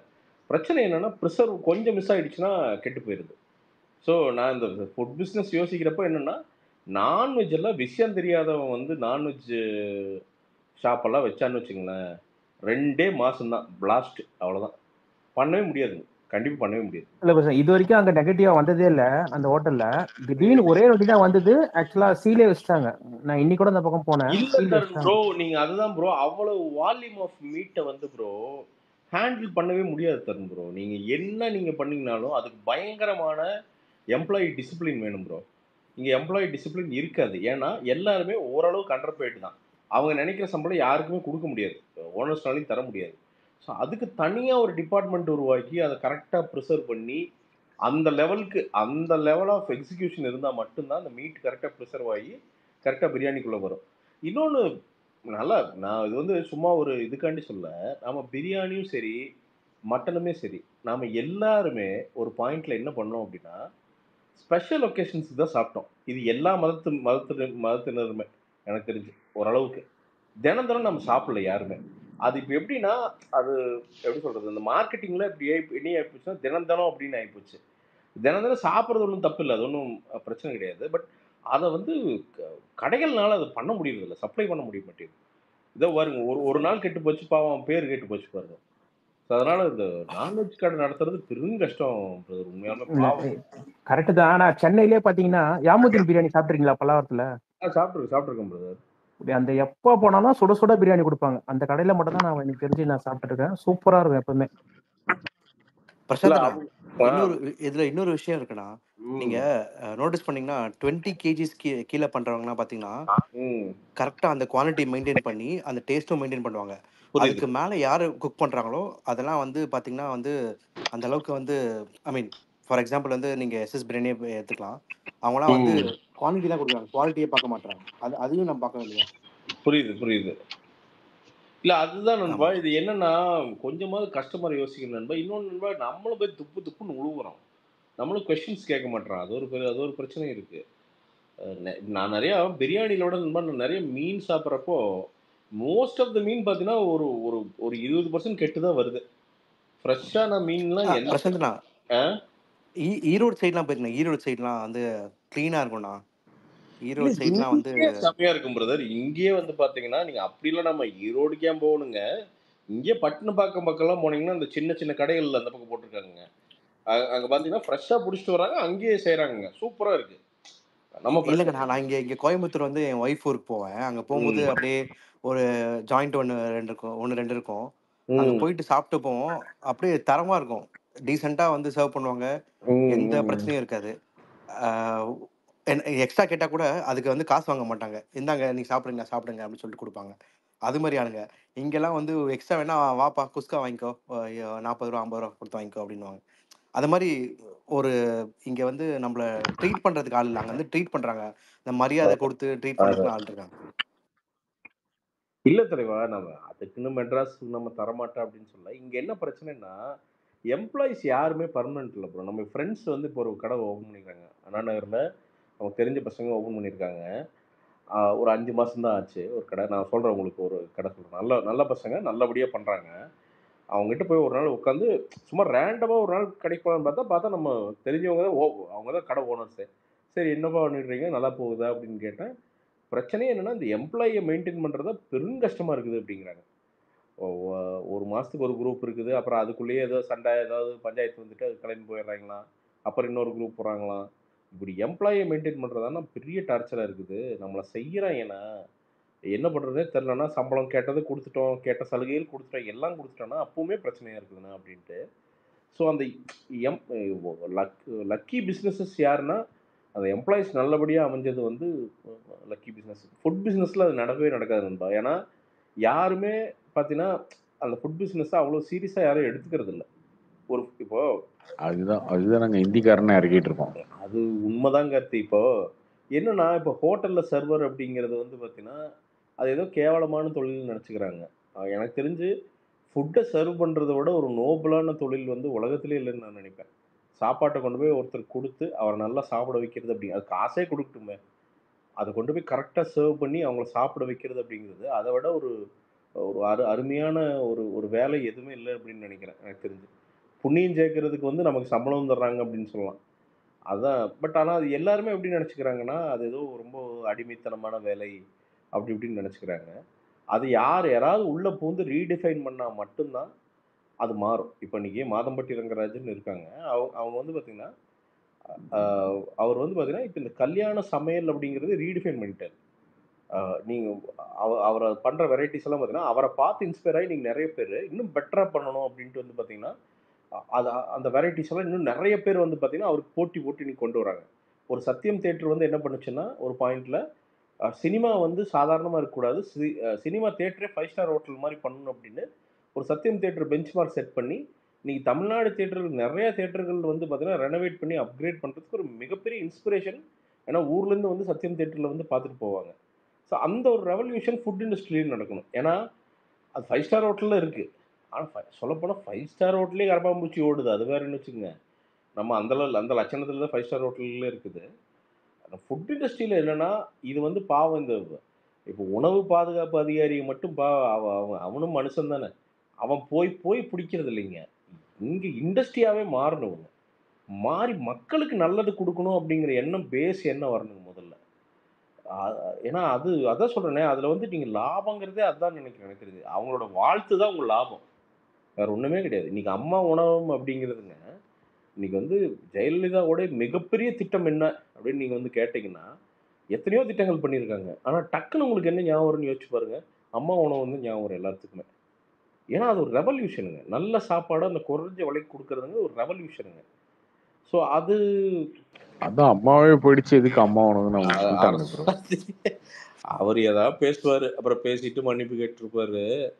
அவர் அப்பப்போ ஏதாவது பேசுவார் வாய் இருக்குன்ட்டு. அதெல்லாம் சும்மா அங்கே யார் திங்கிறாங்க? பீகார்காரனோ மத்திய பேசக்காரனோ உத்திய பேசக்காரன் நிற்கிறானுங்க. ஓகேங்கிற நான் என்ன சொல்கிறேன், ஓகே அம்மா உணவத்தை மூடுங்க, கலைஞர் ஐயா உணவகம் கலைஞர் உணவுன்னே வைங்க, நல்லது கொடுங்க, சூப்பராக கொடுங்க, யார் வேண்டாங்கிறா.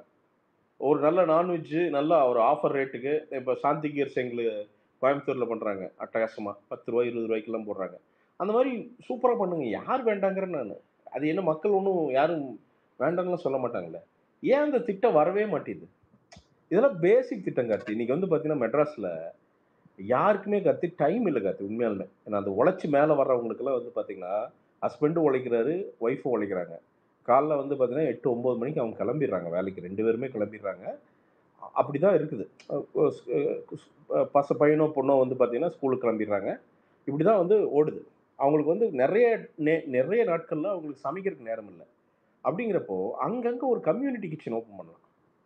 ஒரு கம்யூனிட்டி கிச்சன் ஓப்பன் பண்ணி ரொம்ப அஃபோர்டபுள் ரேட்டுக்கு நல்ல ஆட்களை வேலைக்கு போட்டு போனோமா டக்குன்னு நின்னோமா, டப்பா வாலாஸ் மாதிரி இப்போ மும்பையில் சூப்பராக நல்ல தரமான சாப்பாடு டக்குன்னு எடுத்துருந்தாங்க ஒரு 50 ரூபா, இல்லை இந்த மாதத்துக்கு ஒரு டோக்கன் மாதிரி இருந்தால் கட்டுங்க, நல்ல சாப்பாடு.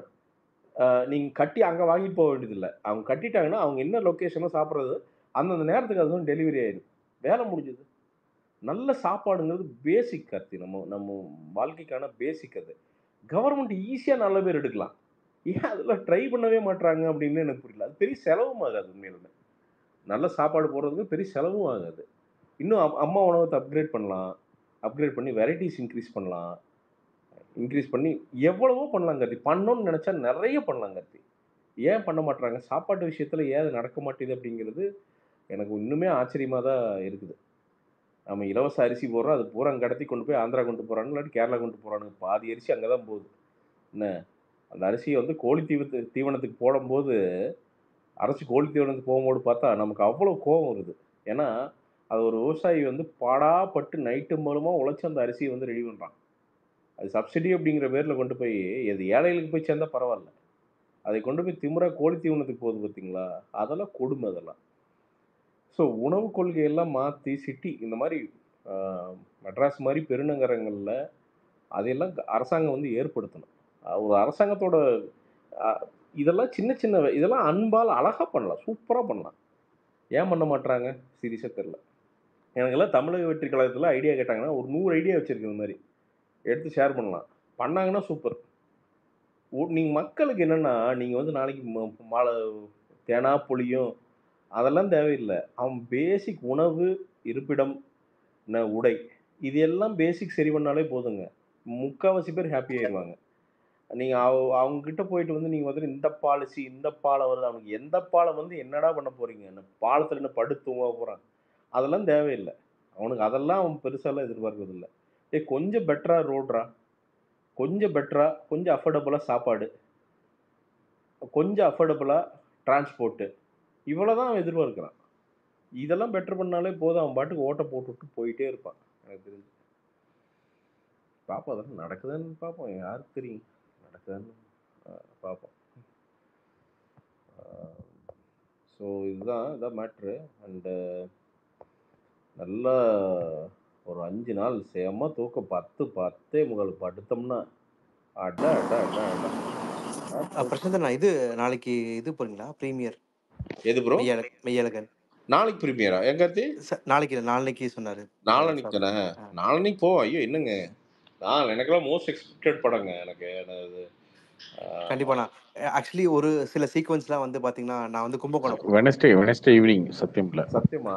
ஓகே ஓடிடுவோம். ஓகே, எனக்கு வந்து பர்சனலா அந்த ட்ரைலர்லாம் வந்து ரொம்ப எமோஷனலா இருந்தலாம். ஏன்னா எங்க ஊர்ல கும்பகோணத்துல எடுத்திருக்காங்க, அது எங்க ஸ்ட்ரீட்ல எடுத்திருக்காங்க. ஸோ அதனால ரொம்ப கனெக்டிங்கா இருந்தது. ப்ளஸ் அந்த ஒரு ஸ்பெசிஃபிக் சீக்வென்ஸ் வந்து பாத்தீங்கன்னா வந்து மேரேஜ் சீக்வென்ஸ் நினைக்கிறேன். பந்தல்லாம் போட்டிருந்தாங்க. நான் அந்த வீட்டில் போயிட்டு சின்ன வயசா இருக்கும்போது வந்து அங்கே ஒரு பட்டறை இருக்கும், அவங்களுக்குலாம் ஹெல்ப் பண்ணிட்டு இருந்தேன் நான். எங்கள் வீடு அங்கே தான் பக்கத்தில். ஸோ ரொம்ப கனெக்டிங்காக இருந்தது, ரொம்ப எமோஷனலாக இருந்தது. ஓ கும்பகோணங்களா? கும்பகோணம் தான். ஆமாண்ணா. கும்பகோணத்துலலாம் பிறக்கிறவன் ஒருத்தன் கொடுத்து வச்சவன், சத்தியமாக சொல்கிறேன். எனக்கு தெரிஞ்சு கும்பகோணத்தில் விட்டு ஒருத்தன் மெட்ராஸ் வர்றதெல்லாம் உலகத்திலேயே ஆகப்பெரிய கொடுமைன்னு நினைக்கிறேன் எனக்கு தெரிஞ்சு. இல்லைங்கண்ணா, இந்த படத்தை பேஸ் பண்ணி ஆக்சுவலி நாங்கள் ஃபேமிலியாக வந்து ஒரு 50 பேர் கசின்ஸ் எல்லாம் சேர்ந்து, அவங்க ஃபேமிலியாக சேர்ந்து ஊருக்கு போயிட்டு அங்கே இருக்க ஸ்ட்ரீட்டில் எல்லாரும் இன்வைட் பண்ணி காசி தேட்டரில், கும்பகோணத்தில் காசி தேட்டர் இருக்கு, அங்கே படம் பார்க்கலாம்னு சொல்லிட்டு எல்லாம் பிளான் பண்ணியிருக்கோம். நைஸ். இல்லை ப்ரோ, நைஸ். இல்லை அதெல்லாம் ஓகே. இந்த கும்பகோணத்தில் போனவங்களாம் கொடுத்து வச்சவனா என்ன அர்த்தம்? அது புரியல எனக்கு. நம்பர் 1 சாப்பாடியா? யோ நீ ஒரு நாளைக்கு சாப்பாடுனா பெஸ்ட். நான் சொல்றேன் பாரு, ஒரு நாளைக்கு கார்த்தி எங்க கும்பகோணக்காரரே கொஞ்சம் சும்மா இருங்க. உங்க ஊரும் நீங்க பெருமையா தான் பேசுறீங்க. அவினாஷ்காரர் நான் சொல்றேன் பாரு, அவினாஷ்காரரே நீங்க சொல்லுங்க. கும்பகோண பெருமை என்ன தெரியுமா? ஒரு நாளைக்கு வெறும் 100 ரூபா இருந்தா போதியா, காலைல 15 ரூபாய்க்கு பொங்கல் இருக்கியா, 15 to 20 ரூபாய்க்கு பொங்கல் இருக்கியா, அந்த பொங்கல் அந்த நெய்யோடு நீ சாப்பிட்டீன்னா நீ எந்த சோறுமே சாப்பிட மாட்டியா. மத்தியானம் நல்ல சாப்பாடு. ஏங்க கும்போணத்துக்காரன் ஏன் போய் கடையில யோ சாப்பிட போறான்? இல்லையா, கும்போணத்துல வீடு இருக்கும், கும்போணத்துல இல்ல போய் வீட்டுல நிறைய சாப்பிட பேர் போறான். சாப்பிடுறாங்க. நீ சொல்றேன் கேள. அவன் ஏன் அங்க போய் 15 ரூபா கொடுத்து இல்லையா பொங்கல் வாங்கி சாப்பிடணும்? பிரசாந்த், இங்க சென்னையிலாம் வீட்ல யாரும் செய்ய மாட்டாங்களா? எங்க வீட்டுல நல்லா தான் செய்வாங்க. யோ இல்ல தருண் அப்படி சொல்லலையா. தருண் நீ எந்த ஊரியா? ஒரு நிமிஷம் இருங்க. தருண் நீ எந்த ஊரு? நான் சென்னைப்பா, சென்னை லோக்கல் பெரம்பூர். எல்லாத்தையும் நான் பெரம்பூர்காரன். தருண் அப்படி இல்ல தருண், மேட்ரு அது இல்ல. என்ன சொல்றேன்னா அந்த தண்ணி சொல்றேன் நான். அந்த தண்ணியில பண்றாங்கல்ல, அது அதே சாப்பாடு நம்ம இங்க மெட்ராஸ்ல பண்ற அந்த டேஸ்ட் வராது. அது நான் வந்து சும்மா நான் அவினாசிக்காரத்தனிக்கு நான் கும்பகோணத்துக்கு சப்போர்ட், நான் அந்த ஊருக்காரன் இல்லை.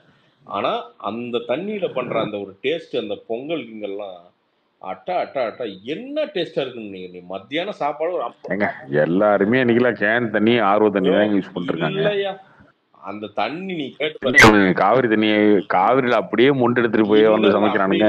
அங்க பேசிக்காவே தண்ணி செம டேஸ்ட் கத்தி. இல்ல இல்ல கார்த்தி ப்ரோ, அங்க வந்து காவிரி தண்ணி தான் ப்ரோ. அங்க எல்லா ஸ்டேட்டையுமே காவிரி தண்ணி தான் வரும், கேன் தண்ணியும் கிடையாதுங்க. நான் நிறைய கார்த்தி இங்க ஒரு கார்த்தி அதாவது சென்னை சில்க்ஸ் ஃபிளாப் ஆன ஒரே ஊரு கும்பகோணம். அது தெரியுமா உனக்கு? அங்க வந்து என்னன்னா அவங்க 50 70 80 வருஷமா வந்து பாத்தீங்கன்னா அந்த சாரி எடுக்கிறது குடும்பமா ஏதோ ஒரு சில்க். உங்க ஊர்ல எந்த சில்க் ப்ரோ பயங்கர ஃபேமஸ்? சாரி, உங்க ஊர்லயே ஒரு தண்ணி இருக்குமே, என்ன சிறுவாணியா? சிறுவாணி தண்ணியா? எங்க ஊர்ல உருட்டுவானியா அவனாஸ் இல்ல, சிறுவாணி மராது, வெங்காயம் மராதியா. இவனுக்கு சும்மா எப்ப பார்த்தாலும் சிறுவாணி வந்து சிட்டிக்குள்ளதானா? கோயம்புத்தூர் சிட்டிக்குள்ளதான் சிறுவாணி. அதுவுமே அதுவுமே கார்த்தி கோயம்புத்தூர் சிட்டிக்குள்ளேயே ஒரு சில இடங்கள் தான் வருது, எல்லா இடத்துலயும் வராது. ஆர்எஸ் போற வரைக்கும் வரும். அவ்வளவுதான் வரும். இவனுக்கு உருட்டுவானுங்க. சிறுவாணி தண்ணி குடிச்சிருக்கிறீங்களா? என்னமோ சிறுவாணி வந்து இவனும் இவங்க அப்பாவும் போய் தான் வந்து பாத்தீங்கன்னா இவனுக்கு ஆத்தையே உருவாக்குற மாதிரி பேசுவானுங்க. நல்லா வந்துட்டு இருந்த தண்ணி இப்ப மிக்சிங் பண்ணி விட்டாங்க, அவ்வளவுதான். அது இந்த சூயஸ், அது எங்க அண்ணன் எஸ்பி வேலுமணி அண்ணன்லாம் வந்து பாத்தீங்கன்னா பல திட்டங்கள் போட்டு அதெல்லாம் மிக்சிங் பண்ணி கோயம்புத்தூருங்கிறதெல்லாம் ஒரிஜினல் கோயம்புத்தூரா இருந்தது ஒரு 15 வருஷத்துக்கு முன்னாடி கார்த்தி. அதெல்லாம் செதைச்சு சின்ன பின்னமாக்கி ஒண்ணும் இல்லாம பண்ணிட்டானுங்க கார்த்தி. அது இப்போ ஒரு குட்டி மெட்ராஸ் கார்த்தி, அவ்வளவுதான். டிஎம்கே காரங்க எந்த காரங்க இல்ல, டிஎம்கே காரங்க இப்ப ஏடிஎம்கே காரங்க பூரா கோயம்புத்தூருக்கு தள்ளிட்டானுங்க. அதெல்லாம் ஒண்ணும் கிடையாது. எல்லா பொலிட்டிக்கல் பார்ட்டியும் தான் இதுல. இவன் அவன்லாம் சொல்ல முடியாது. எல்லாரும் சேர்ந்து ஒரு பாலம் ஒண்ணு கட்டிட்டு இருக்கிறானுங்க. கட்டுறானுங்க சும்மா டைட்டானிக் கப்பல் மாதிரி கட்டிட்டே இருக்கிறானுங்க. அது எப்பதான் கட்டுவானுங்க, எப்ப திறப்பான்னு எவனுக்குமே தெரியாது. நீ கேஎம்சிஹெச் போனீங்கன்னா மேல பார்த்தீங்கன்னா கொடை மாதிரி நிற்கும். எப்போதாண்டா கட்டி முடிப்பீங்க அப்படிங்கிற கேள்வி எல்லார் மனசுலயுமே இருக்கும். ஒரு பாலம் கட்டுறதுக்கே உங்களுக்கு பிரச்சனையா இருக்கு. சென்னை ஃபுல்லா மெட்ரோ கட்டிட்டு இருக்காங்க, இங்க எப்படி இருக்கும்? அதான் சொல்றேன், அதான் பாக்குறமே. அதுதான் அதெல்லாம் தப்பு கிடையாதுங்க. ஃபியூச்சர் யோசிச்சு அவங்க பண்றாங்க. இன்னொரு 10 வருஷம் தான் கட்டுவேன், அதான் மேட்ரு. எத்தனை வருஷம் தான் கட்டுவேன். இன்னொன்னு இப்போ அதிமுக எல்லாம் ஏன் அந்த பேஸை இழக்குது அப்படின்னா, நீ கோட்டைன்னு சொல்ற கோயம்புத்தூருக்கு நீ என்ன பண்ண அப்படிங்கிற எல்லாருமே கேள்வி கேட்க ஆரம்பிச்சிட்டான். ரொம்ப சிம்பிள். அது என்ன மாறுச்சு தெரியுமா? நீ மற்ற ஊர்லாம் விட்டுருப்பா, கோயம்புத்தூர் எங்கள் கோட்டை. அந்த கோட்டைக்கு நீ என்ன பண்ண குளிதோன்ன பூரா பாலமா பாதியா கட்டிட்டு ஓடிப்பிட்ட, அவ்வளவுதான். வேற என்ன பண்ண? அப்புறம் கேட்டா மக்கள் ஓட்டு போடுவதில்லை, அவங்களுக்கு வந்து மக்களுக்கு அறிவில்லைன்றது. அதெல்லாம் கிடையாது. மக்கள் தெளிவா பார்த்து ஸ்கெட்சை போட்டு செஞ்சு விட்டானுங்க, அவ்வளவுதான். எந்த வளர்ச்சி திட்டம்னா இருக்கு கார்த்தி. ஆனா வந்து என்னன்னா இவங்க சொல்ற அளவுக்கு அங்க எதுவுமே நடக்கல. ஏதோ கோயம்புத்தூர் மக்கள் அவன் தன்னிச்சையா உட்காந்து அதை இழுத்து வரவு செலவு பண்ணி அந்த ஊரை பெருசு பண்றாங்க. அதான் உண்மை. பிரசாந்த், அது வந்து கடத்தர்னு பேரு. அங்க வந்து சீமாட்டின்னு ஒரு கடை இருக்கும். சீமாட்டி. அதான் கார்த்தி, சென்னை சில்க்ஸ் ஓபன் பண்ணி அவங்க வந்து எந்த இடத்துலயுமே அவங்க ஃபிளாப் ஆனதே கிடையாது. அது சில்க்ஸ் இப்போ அந்த துணிக்கடை வந்து. இப்போ சீமாட்டி எல்லாம் எப்படின்னா அந்தந்த ஃபேமிலி, அது அவங்க பாரம்பரியம். அந்த மாதிரி ஒரு 2-3 கடை இருக்குன்னு நினைக்கிறேன். கரெக்டா சிவா? ஆமாண்ணா, ஒரு 3 கடை இருக்குண்ணாங்க. அதாவது அந்த ஃபேமிலியில பாரம்பரியமா இருக்காங்கன்னா பட்டு இந்த துணியெல்லாம் ஒரே ஒரு கடையில தான் எடுப்பாங்க, வேற கடைக்கு போகவே மாட்டாங்க. அதாவது அந்த சர்க்கிள்ல பாத்தீங்கன்னா தஞ்சாவூர், கும்பகோணம், மயிலாடுதுறை 3 எங்கேயுமே சீமாட்டி தான். நீ அதுதான். ஸோ நீ கடை நீ எவ்வளவு பெருசா வேணா தர, அங்க போகவே மாட்டாங்க. அது ரொம்ப ஒரு பீஸ்ஃபுல்லான இடம் கார்த்தி. நீ நம்ப மாட்ட, ஒரு 5 to 6,000 ரூபா இருந்துச்சுன்னு வச்சுக்குவேன், எவ்வளவு பெரிய வீடு வாடகை குடிக்கலாம் தெரியுமா கும்பகோணத்துல? அது பழைய வீடெல்லாம் வந்து பார்த்தீங்கன்னா சும்மா கிடக்குது. ஒரு 10-15,000 ரூபா இருந்தால் போதும் கார்த்தி கும்பகோணத்துல. பேசிக் வாழ்க்கை பீஸ்ஃபுல்லாக ஓட்டிடலாம். பீஸ்ஃபுல்லாக ஓட்டலாம்.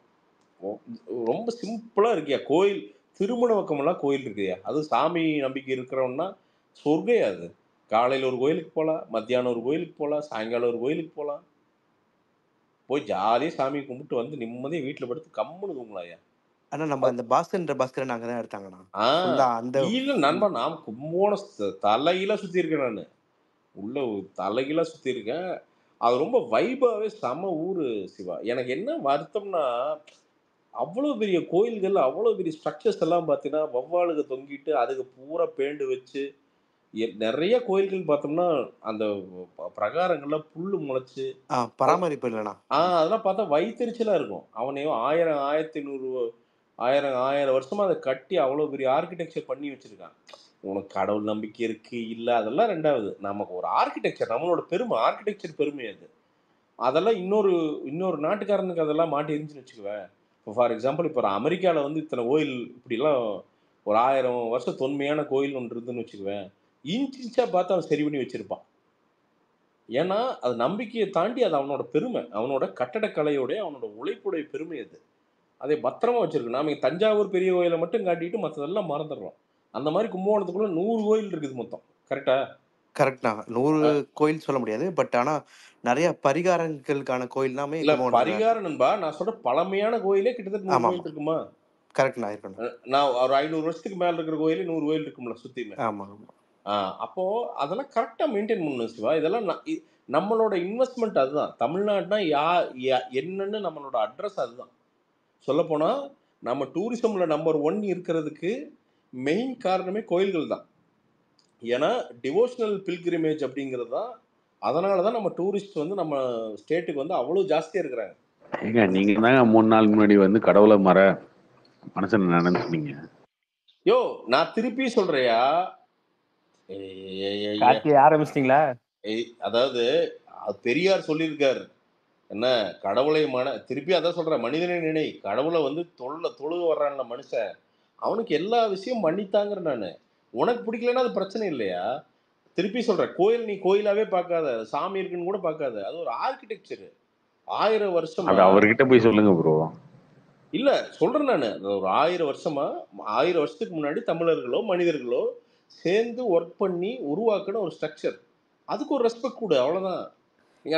நீங்க அந்த ஊருக்கு வந்தாலே ஃபர்ஸ்ட் நீங்க இந்த கோயில் போனீங்களா, இங்க போனீங்களா அப்படிதான் கேட்பாங்க. வேற எங்கேயுமே போனீங்களா கேட்க மாட்டாங்க. அது மாதிரி ஒரு என்ன சொல்றது, நான் தற்பெருமைக்காக சொல்ல, பட் அங்க போனாலே அப்படிதான் கேட்பாங்க. அது அப்புறம் வந்து கொஞ்சம் நம்ம கோயம்புத்தூர்காரங்க மாதிரி மரியாதை, நிறைய மரியாதை கொடுப்பாங்க. வெத்தலை ஃபேமஸ் அங்க. இல்ல வெத்தலை ரொம்ப இன்னசென்ட்டான பீப்புள். ஆமா, ரொம்ப இன்னசென்ட்டான பீப்புள். பெரிய செலவுகளே இல்லை சிவா, பெரிய செலவுகளே இல்லை.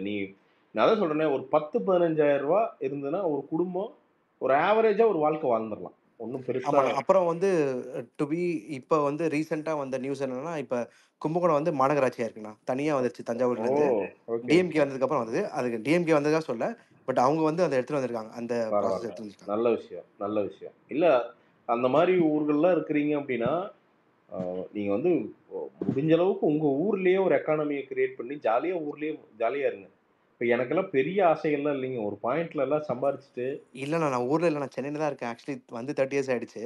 பட் இங்க அப்பா அம்மாக்காக ஒரு வீடு கட்டணும்னு சொல்லிட்டு இப்பதான் யோசிச்சுட்டு இருக்கேன். அங்க நிலம் இருக்கு, அங்கதான் பண்ண போறோம். இப்ப அதான் பண்ண போறோம். பண்ணுங்க சிவா, கண்டிப்பா பண்ணுங்க. அது உங்களோட ஸ்பீச்ல இருந்தா இது நீங்க வீடு கட்டுறேன் அப்பா அம்மாக்கு எல்லாம் சொன்னீங்க. அதை பேஸ் பண்ண நம்மளுக்கு ஒரு ஐடியா வந்துச்சு. ரொம்ப ஹாப்பி. இல்ல சிவா, ஏன்னா நம்மளுடைய அடையாளம் வந்து நம்மளுடைய சொந்த ஊர் தான் சிவா. நான் அதுக்கு மெட்ராஸ் வந்து நமக்கு கிட்டத்தட்ட அம்மா மாதிரி தான். ஆனால் நம்மளுடைய அடையாளம் நம்ம சொந்த ஊர் தான். இப்போ அவினாசிங்கிறது எங்கள் அம்மா அப்பாவுக்கு சொந்த ஊர் அடையாளம். நாங்கள் வாழ்ந்தது அங்கே தான், நான் பிறந்தது அங்கே தான், நான் வளர்ந்தது அங்கே தான். அப்போது அங்கிருந்தால் தான் அம்மா அப்பாவுக்கு அது ஒரு எப்படி சொல்கிறது, அது ஒரு மனநிறைவு அங்கே தான். மெட்ராஸ் வருவாங்க, கூப்பிட்டோன்னா வருவாங்க. 2 நாள் தான் இருக்குது எங்கள் அம்மாலாம். எங்கள் அப்பாலாம் ஒரே நாள் தான் ஓடி போயிடுவார், அவ்வளோதான். இதெல்லாம் செட்டே ஆகாது உங்களுக்கு, அது ஏன்னு தெரியாது நமக்கு. அது செட்டே ஆகுறதில்ல. நமக்கு செட் ஆகிடுச்சு, அது வேறு. ஸோ இன்னொன்று, அங்கே ஒரு வீடு நமக்காண்டி ஒரு இடம் இருக்குது அப்படிங்கிறது நமக்கு இங்கே ஒரு சின்ன ஒரு தைரியத்தை தரும். அப்பா இது எதுவுமே முடியலன்னா அங்கே போய் உட்காந்துடலாம்டா அப்படிங்கிற ஒரு சின்ன ஒரு கான்ஃபிடென்ஸ் வரும். கண்டிப்பாண்ணா. ஆனா ஆனா ஆக்சுவலி திருப்பூர் வரையும் போனேன்னா, நான் ம். அவினாசி போயிட்டு உங்க கடைக்கு போகணும்னு பார்த்தேன். டைம் கிடைக்கல. நெக்ஸ்ட் அட வாட்டி போகும்போது பரவாயில்லைங்க. கண்டிப்பா அட பர்ச்சேஸ் பண்றேன். அட பர்ச்சேஸ் பண்ணிட்டு உங்களுக்கு ஃபோட்டோ அனுப்புறேன். ஒண்ணும் இல்லைங்க. ரொம்ப தேங்க்ஸுங்க. கண்டிப்பா, கண்டிப்பாண்ணா. யோசிக்கிறீங்களா அதுவே பெரிய விஷயங்க ஏன்னா உண்மையாலுமே. நான் வந்து கும்பகோணம்னா, என் ஒய்ஃப் வந்து ஊட்டி, படுகா. ஓ நாங்க கோயம்புத்தூர் அப்படியா? அவங்க செட்டில்டு. So S. அதனால அவங்க ஃபேமிலி இன்வைட் பண்ண போயிருந்தேன். அவங்க இப்ப வந்து சூப்பருங்க. Baby shower function. படுகாஸ் ஏங்க. அப்போ சூப்பருங்க. ஆமா. ரொம்ப படுகாஸ் ஸ்ட்ரகிள் பண்ணி தான் கல்யாணம் பண்ணோம். அருமையான மக்களுங்க. மக்களோட நல்ல மரியாதை குடுப்பாங்க. சாப்பாடுலாம் இல்லங்க. அங்க அங்க ஆண், பெண் பேதமே கிடையாது தெரியுங்களா? ஆஹா. இல்ல படுகர் இனத்துல நீங்க ஆண், பெண், நீங்க ஆணு யாரு நீங்க அந்த படுகாஸ் உள்ள போனீங்கன்னா யாரு வேணா டான்ஸ் ஆடலாம். நீங்க கரெக்ட். ஆமாண்ணா. அதே மாரி நீங்க அந்த படுகாஸ் அவங்க அந்த ஹெத்தையம்மன் இந்த கோயில்லாம் போனீங்க அப்படின்னா, நீங்க நீ 1000 கோடி வச்சிருந்தாலும் அங்க செவனேன்னு சும்மா கம்முன்னு வரணும் வாய மூடிட்டுங்க. போயிட்டு இருக்கேன். 3 வருஷமா ஃபெஸ்டிவல் போயிட்டு இருக்கேன். நல்லா நீங்க சாப்பாடு போடுவாங்க. ஆ ஒயிட் அண்ட் ஒயிட்ல தான் போனோம். நெறையா அதேதாங்க. அந்த ஹெத்தையம்மன் அந்த மலைக்கு போயிருக்கீங்க. மலை கோயில் போவீங்களா மேல?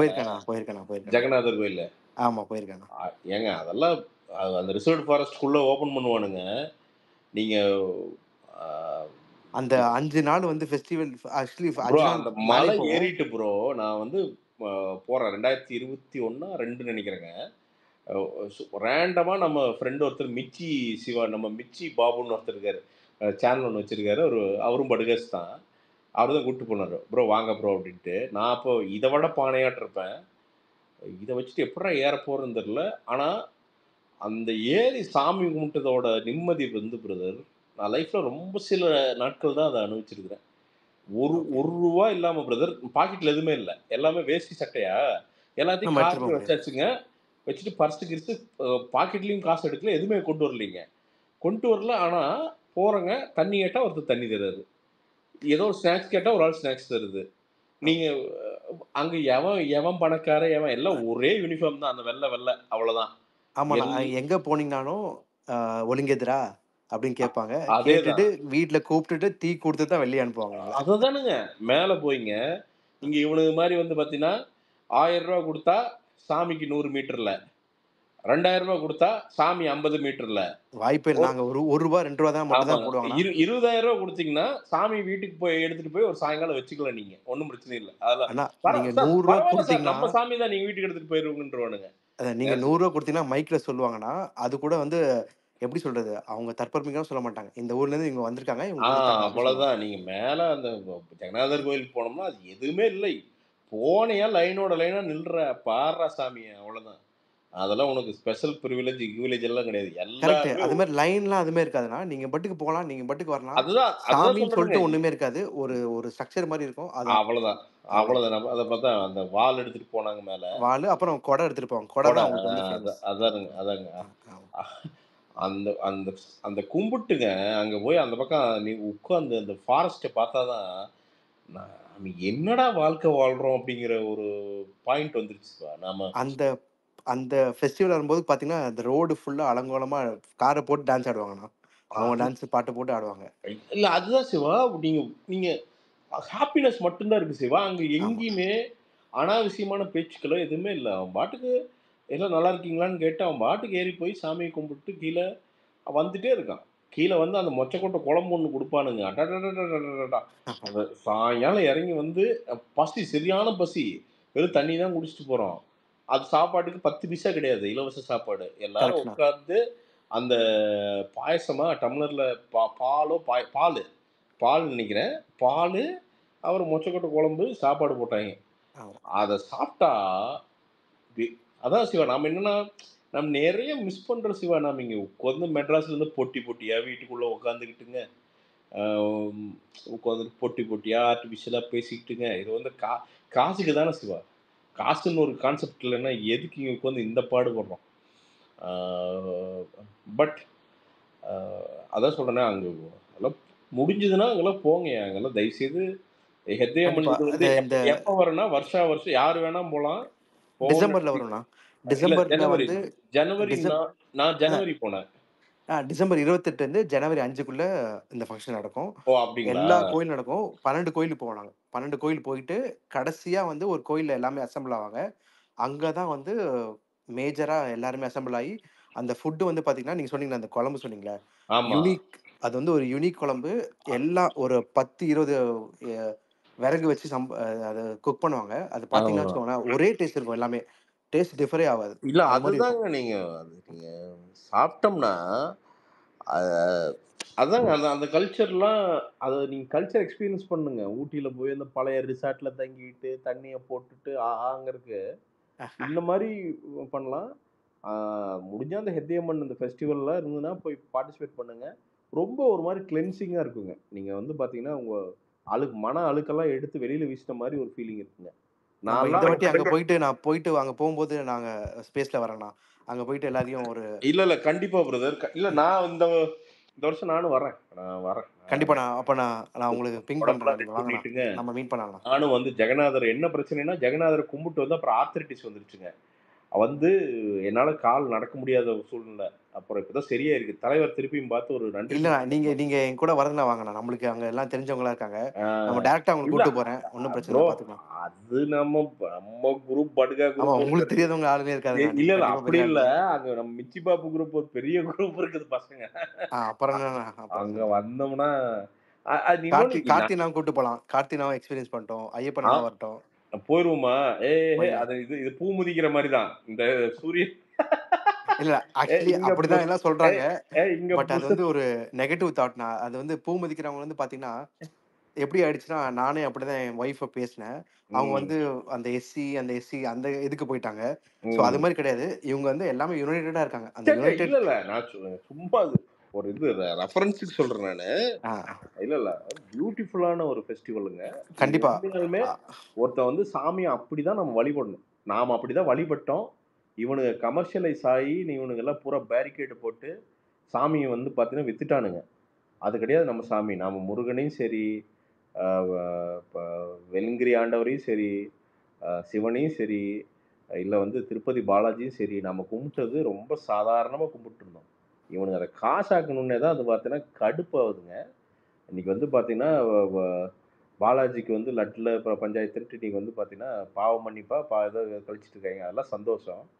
இப்போ என்னன்னா ஹான்ஸ் பாக்கெட் இன்னைக்கு ஹான்ஸ் பாக்கெட் கண்டுபிடிச்சிருக்காங்க. என்ன ஹான்ஸ்?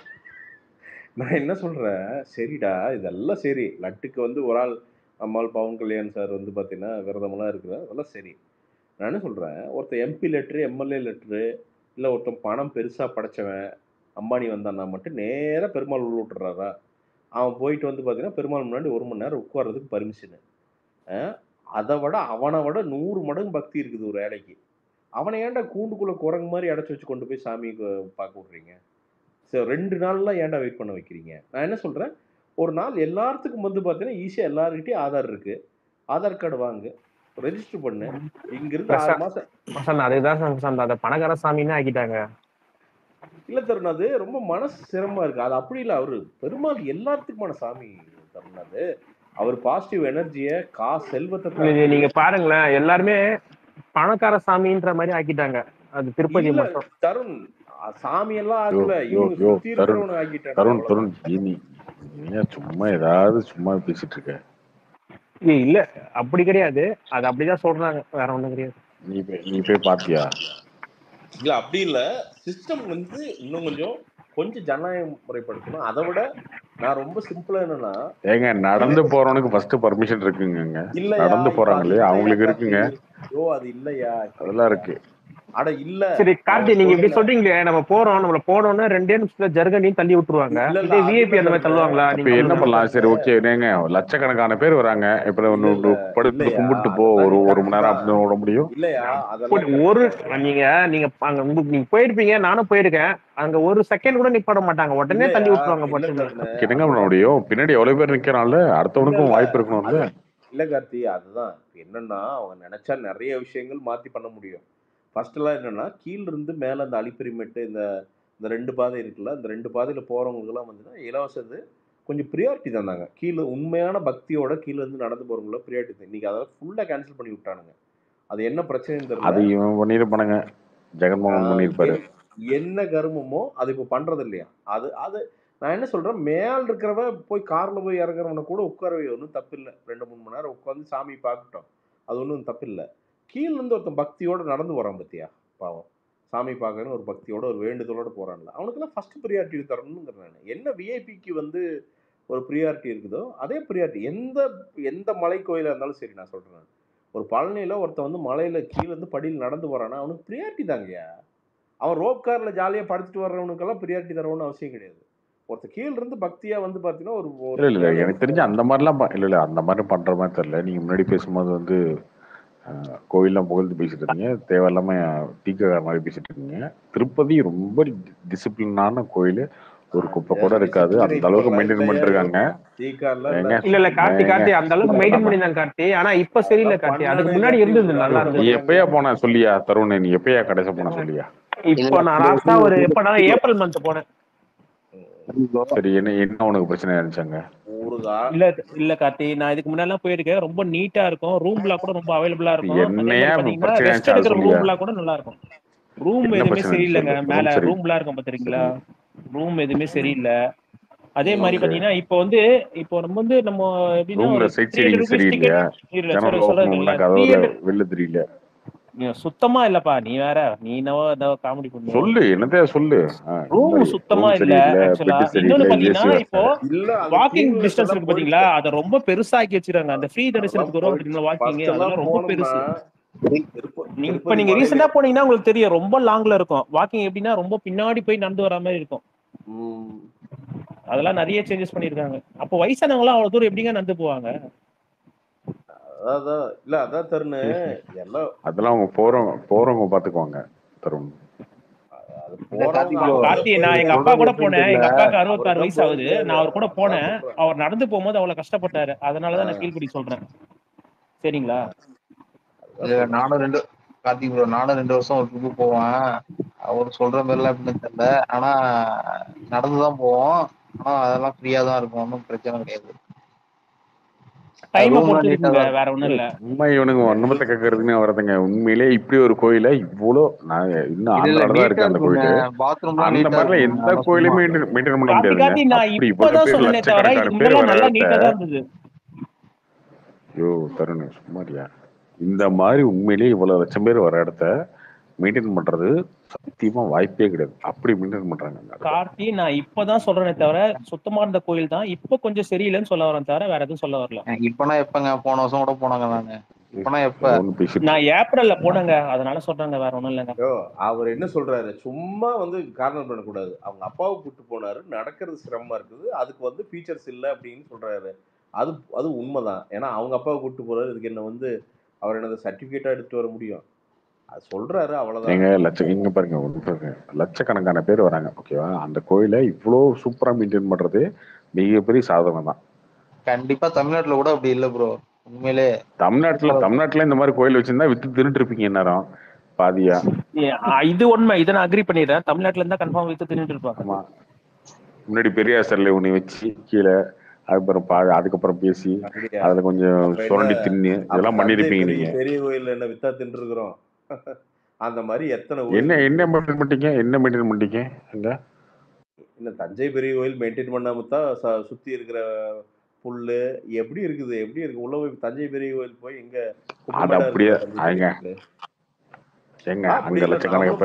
லட்சக்கணக்கில் ஆளுங்க வந்தா என்ன பண்ணுவீங்க நீங்க? இல்ல அதெல்லாம் பண்ணாமலாம் இல்ல, நாமளும் பண்றோம். அதெல்லாம் தெளிவா ராமேஸ்வரம் எவ்வளவு சுத்தமா வச்சிருப்பாங்கன்னு போய் பாரு. அதெல்லாம் தெளிவா பண்றாங்க. அதெல்லாம் அப்படியெல்லாம் இல்ல, பண்றதெல்லாம் பண்றாங்க.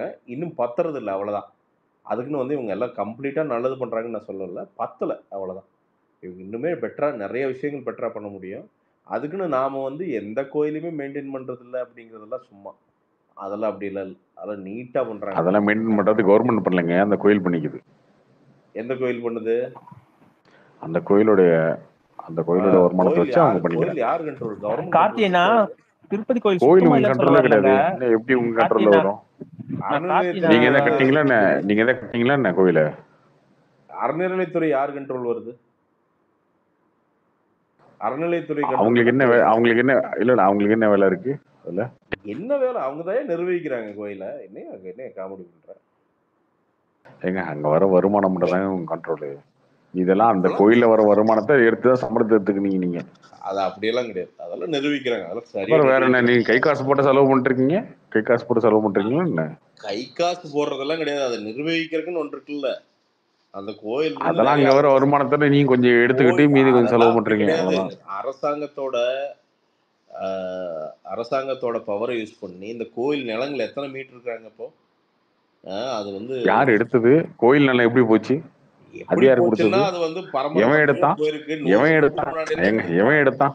ஏங்க எவன் எடுத்தான்? கோயில் நடத்த எவன் எடுத்தான்? இல்ல நான் என்ன கேக்குறேன், எவன் எடுத்தான்? எவனோ வந்து ரோட்ல போய் எடுத்துட்டு போயிட்டானா இல்ல என்ன? எதுக்கு இப்ப சண்டைக்கே வர நீ? நான் இங்க வந்து இல்லைங்க, பேசுறதுக்கு கோயில் வரல. நடத்த இல்ல மீட்டர்னு நீங்க எப்ப பேசுறீங்களே, எடுத்தாலும் யாரு சண்டைக்கே எடுத்தான்னு வரல. கேக்குறேன். என்னதான் பிரச்சனை இல்லைங்க உனக்கு? இது இல்லைங்க, யார் எடுத்தா கோயில் எவன் நடத்த? எடுத்தா? 100 வருஷத்துக்கு முன்னாடி எல்லாம் எடுத்திருக்கானுங்க. இப்ப அது அரசியலே கிடையாது. அப்போ 100 வருஷத்துக்கு ஏங்க முன்னாடி நிறைய 100 பேர் வருஷம் குத்தகைக்கு எடுத்து குத்தகை கொடுக்காம நிறைய பேர் இருக்கான். இப்ப அவன் நீ என்ன பண்ணுவ? நீ அவங்க எல்லாம் இன்னைக்கு தாட்டி விட்டு நிறைய கோயில்களுடைய நிலத்தை வந்து பல ஆயிரம் கோடி ரூபாய் நிலத்தை வந்து திருப்பி கோயிலுக்கே மீட்டிருக்காங்க. இது திமுகவும் பண்ணிருக்கு, அதிமுகவும் பண்ணுது. திமுக இந்த தடவை சொல்ல போனா சிறப்பா பண்ணுது. அதெல்லாம் பண்ணிட்டு தான் இருக்காங்க. எல்லா குறைஞ்சது கோயில் நிலமா அரசியல்வாதிங்க தான் எடுத்திருக்காங்க. ஏங்க சும்மா அரசியல்வாதி சினிமாலே நிறைய அந்த எடுத்திருக்காங்க. கதை தான் எடுக்கிறீங்க. எத்தனை அரசியல்வாதி எடுத்திருக்கான்? என்ன ஒரு அரசியல்வாதி அரசியல்வாதி பவர் இல்லாம எப்படிங்க இருக்க முடியும்? நீங்க எடுத்துருவீங்களா கோயில் நிலத்தை? ஒரு 4 ஏக்கர் வந்து அழைச்சு போடுங்க பார்ப்போம், நாளைக்கு உங்களால முடிஞ்சா. அததான் ஏன் சொல்றேன், அரசியல்வாதி எடுத்து தர்றான்னா அதை யாரு அனுபவிக்கிறா? அவர் அரசியல்வாதி மட்டும் தான் அனுபவிக்கிறான்னு நீ நினைக்கிறியா? அரசியல்வாதி யாருகிட்ட கொடுக்குறாரோ அவர் அனுமதிக்கிறாரு. சரி, அது ஒரு அரசியல்வாதி இல்ல ஒரு அரசியல் கட்சி வருமா? அதுல பிஜேபி ரெண்டே கட்சி தான் ஆண்டிருக்கு தமிழ்நாட்டை. ரெண்டே கட்சி தான் ஆண்டிருக்கு தமிழ்நாட்டை. தமிழ்நாட்டு ரெண்டே கட்சி தான் ஆண்டிருக்கு. ரெண்டே கட்சி தான் ஆண்டிருக்கு. பிஜேபி காரன் வந்து இப்ப கோயில் நிலத்துல வந்து எடுத்துருக்கவே மாட்டான்னு நீ கண்டிப்பா சொல்லிட முடியுமா? நம்ம ஆண்டது 2 கட்சி தானங்க தமிழ்நாட்டை. சரி, ஆண்டது 2 கட்சி. அதுக்குன்னா அந்த 2 கட்சிக்காரன் மட்டும் தான் எடுத்திருப்பான்னு ஏதாவது நிச்சயம் இருக்கா? வேற யாரு?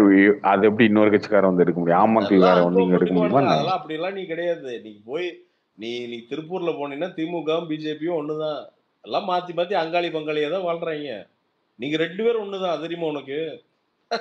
நிறைய ஊர்ல திமுக பிஜேபி என்னைக்குமே அன்கோ தான். எல்லாம் சைலண்ட் அன்கோ வந்து நிறைய இடங்கள்ல அன்கோ சைலண்ட் அன்கோ இருக்குது. இதெல்லாம் பிராக்டிக்கல் அரசியல் கார்த்தி. என்ன இதெல்லாம் பிராக்டிக்கல் அரசியல். நிறைய இடங்கள்ல சைலண்ட் அன்கோ நடந்துட்டு தான் இருக்குது. பிரசாந்த் ப்ரோ. ப்ரோ சொல்லுங்க. வேட்டையன் டீசர் பத்தி உங்கள் கருத்து? அதுக்கு எல்லாம் வார்த்தை பேசிட்டு இருந்தானுங்க. நீ வந்து வேட்டையன் ஆடியோ லான்ச் பத்தி பேசவே இல்லைன்னு. நான் ஆடியோ லான்ச் போல உண்மையா அவரு சார் பேசுனது, ரஜினி சார் பேசுனது 1 hour பேசினா பிட் அண்ட் பீசஸ் பார்த்தேன். சரி ஓகே, சன் டிவில வந்துன்னா அதை பார்த்துட்டு அப்புறம் பேசலாம் அப்படின்ட்டு இருந்தேன் நான். ஓகே, நான் சப்ஜெக்ட் ஓரியன்டா இருக்குதுங்க. இது பொறுத்த வரைக்கும் எனக்கு ஒரே விஷயம் மட்டும் செட் ஆகல. என்னன்னா அமிதாப் பச்சனுக்கு வந்து ஒரு பிரகாஷ்ராஜ் சாரோடைய அந்த வாய்ஸ் பெருசா செட் ஆகல. அது ஒரு மாதிரி கொஞ்சம் ஆர்டிபிஷியலா இருந்த மாதிரி. எல்லாத்துக்குமே அது மட்டும் தெரிஞ்சது. பட் தெரியல பிரதர், நான் தான் திருப்பி சொல்றேன். நமக்கு டீசரை பார்த்து நம்ம உடனே படம் எப்படி இருக்குன்னு நம்ம சொல்லிட முடியுங்களா? சொல்ல முடியாது. ஸோ என்கவுண்டரை பத்தி என்ன எனக்கு தெரியுது, இது டைரக்டர் படம். ஸோ டைரக்டர் என்ன நினைக்கிறார் என்கவுண்டர் பத்தி அப்படிங்கிறது தான். ஸோ ஐ திங்க் படம் வந்ததுக்கு அப்புறம் தான் நமக்கு புரியும்னு நினைக்கிறேன். நிறைய கான்வர்சேஷன்லாம் இருக்குமோ அப்படின்னு தோணுச்சு. ஏன்னா கோர்ஸ் சீன்ஸ் எல்லாம் நிறைய பார்த்தேன் நான். ரஜினி சார் நிற்கிறாரு. ஸோ அதெல்லாம் எந்த அளவுக்கு ஹோல்ட் ஆகும் அப்படிங்கிறது படம் வந்ததுக்கு அப்புறம் தான் தெரியும் பிரதர். நாம நியாயப்படுத்தி பேசுறாங்களா எப்படி என்னன்னு தெரியல. இல்ல என்கவுண்டர் நியாயப்படுத்தினாங்கன்னா தப்பான படமாயிரும் பிரதர். அது யாரா இருந்தாலும் சரி. நமக்கு கூட தான் சில பேர் என்கவுண்டர் பண்ணா சந்தோஷம் அப்படின்னு நினைக்கிறோம். அது நாளைக்கு ஏதாவது நம்ம சொந்தத்திலயோ நம்ம குடும்பத்திலயோ நடக்கும்போது அதோட சிரமம்னு நமக்கு புரியும். கண்டிப்பா. ஏன்னா என்கவுண்டருக்கு ஜனநாயகத்துக்கு எந்த சம்பந்தமே கிடையாதுங்க. என்கவுண்டர் நியாயப்படுத்தி இருக்காது அந்த படத்துல, வாய்ப்பே இல்ல. இல்ல என்னன்னா ஞானவேல இருக்க மாட்டாரு அந்த மாதிரி. இல்ல அது ஒரு ஆக்சுவலா ஒரு டிபேட் போச்சுன்னு கேள்விப்பட்டேன் கார்த்தி. என்னன்னா ஒரு பக்கம் வந்து பாத்தீங்கன்னா ஆக்சுவலா அந்த டயலாக் ஒன்று வச்சிருக்காங்க பாரு, இல்லாட்டி டீசர்ல அந்த டயலாக் வந்திருக்காது. என்னன்னா நீ நடக்க போற குற்றத்தை வந்து தடுக்கிறதுக்கு சம்திங் ஏதோ ஒன்று சொல்லி கடைசியில் ரஜினி சார் சொல்லியிருப்பாரு. அதுக்கு தான் என்கவுண்டர் அப்படின்னு சொல்லியிருப்பாரு. அது அந்த இடத்துல நியாயப்படுத்தியிருக்கோம். பட் கிளைமேக்ஸுமே கிட்டத்தட்ட அந்த மாதிரி தான் வருதுன்னு நினைக்கிறேன். ஐ மீன் நியாயப்படுத்துறது இல்லை, என்கவுண்டர் சம்மந்தமாக தான் ஏதோ கிளைமேக்ஸ் இருக்குதுன்னு நினைக்கிறேன். ஸோ அது ஞானவேல் விடாப்புடியாக நின்று அது கரெக்டான ஒரு முடிவாக கிளைமேக்ஸில் சொல்லுவார் அப்படின்னு நினைக்கிறேன். ஏன்னா நியாயப்படுத்தினா ரொம்ப தப்பாயிரும். ஏன்னா அது வந்து பார்த்தீங்கன்னா போலீஸ் வயலன்ஸ். அது என்கவுண்டருங்கிறது போலீஸோட வயலன்ஸ். அது வந்து போலீஸோடைய எஃபிஷியன்சி இல்லாதது தான் என்கவுண்டர் நடக்கிறதுக்கான காரணம். போலீஸ் எஃபிஷியண்ட்டாக இருந்ததுன்னா என்கவுண்டரே தேவை கிடையாது. எந்த ஊர்லேயுமே என்கவுண்டர் தேவை கிடையாது. கார்த்தி ப்ரோ 2 கொஸ்டின் இதில் இந்த என்கவுண்டர் பற்றி பிரசாந்த் உங்களுக்குமே. இப்போ பார்த்தீங்கன்னா இந்த என்கவுண்டர்ன்றது வந்து ஒரு காமனாக வந்து என்ன சொல்கிறாங்கன்னா தற்காப்புக்காக நாங்கள் வந்து போய் சுட போயிட்டோம் அப்படின்னு சொல்லிட்டு இன்னைக்கு ஒரு நியூஸ் வருது. சரிங்களா? அது ஒன்று.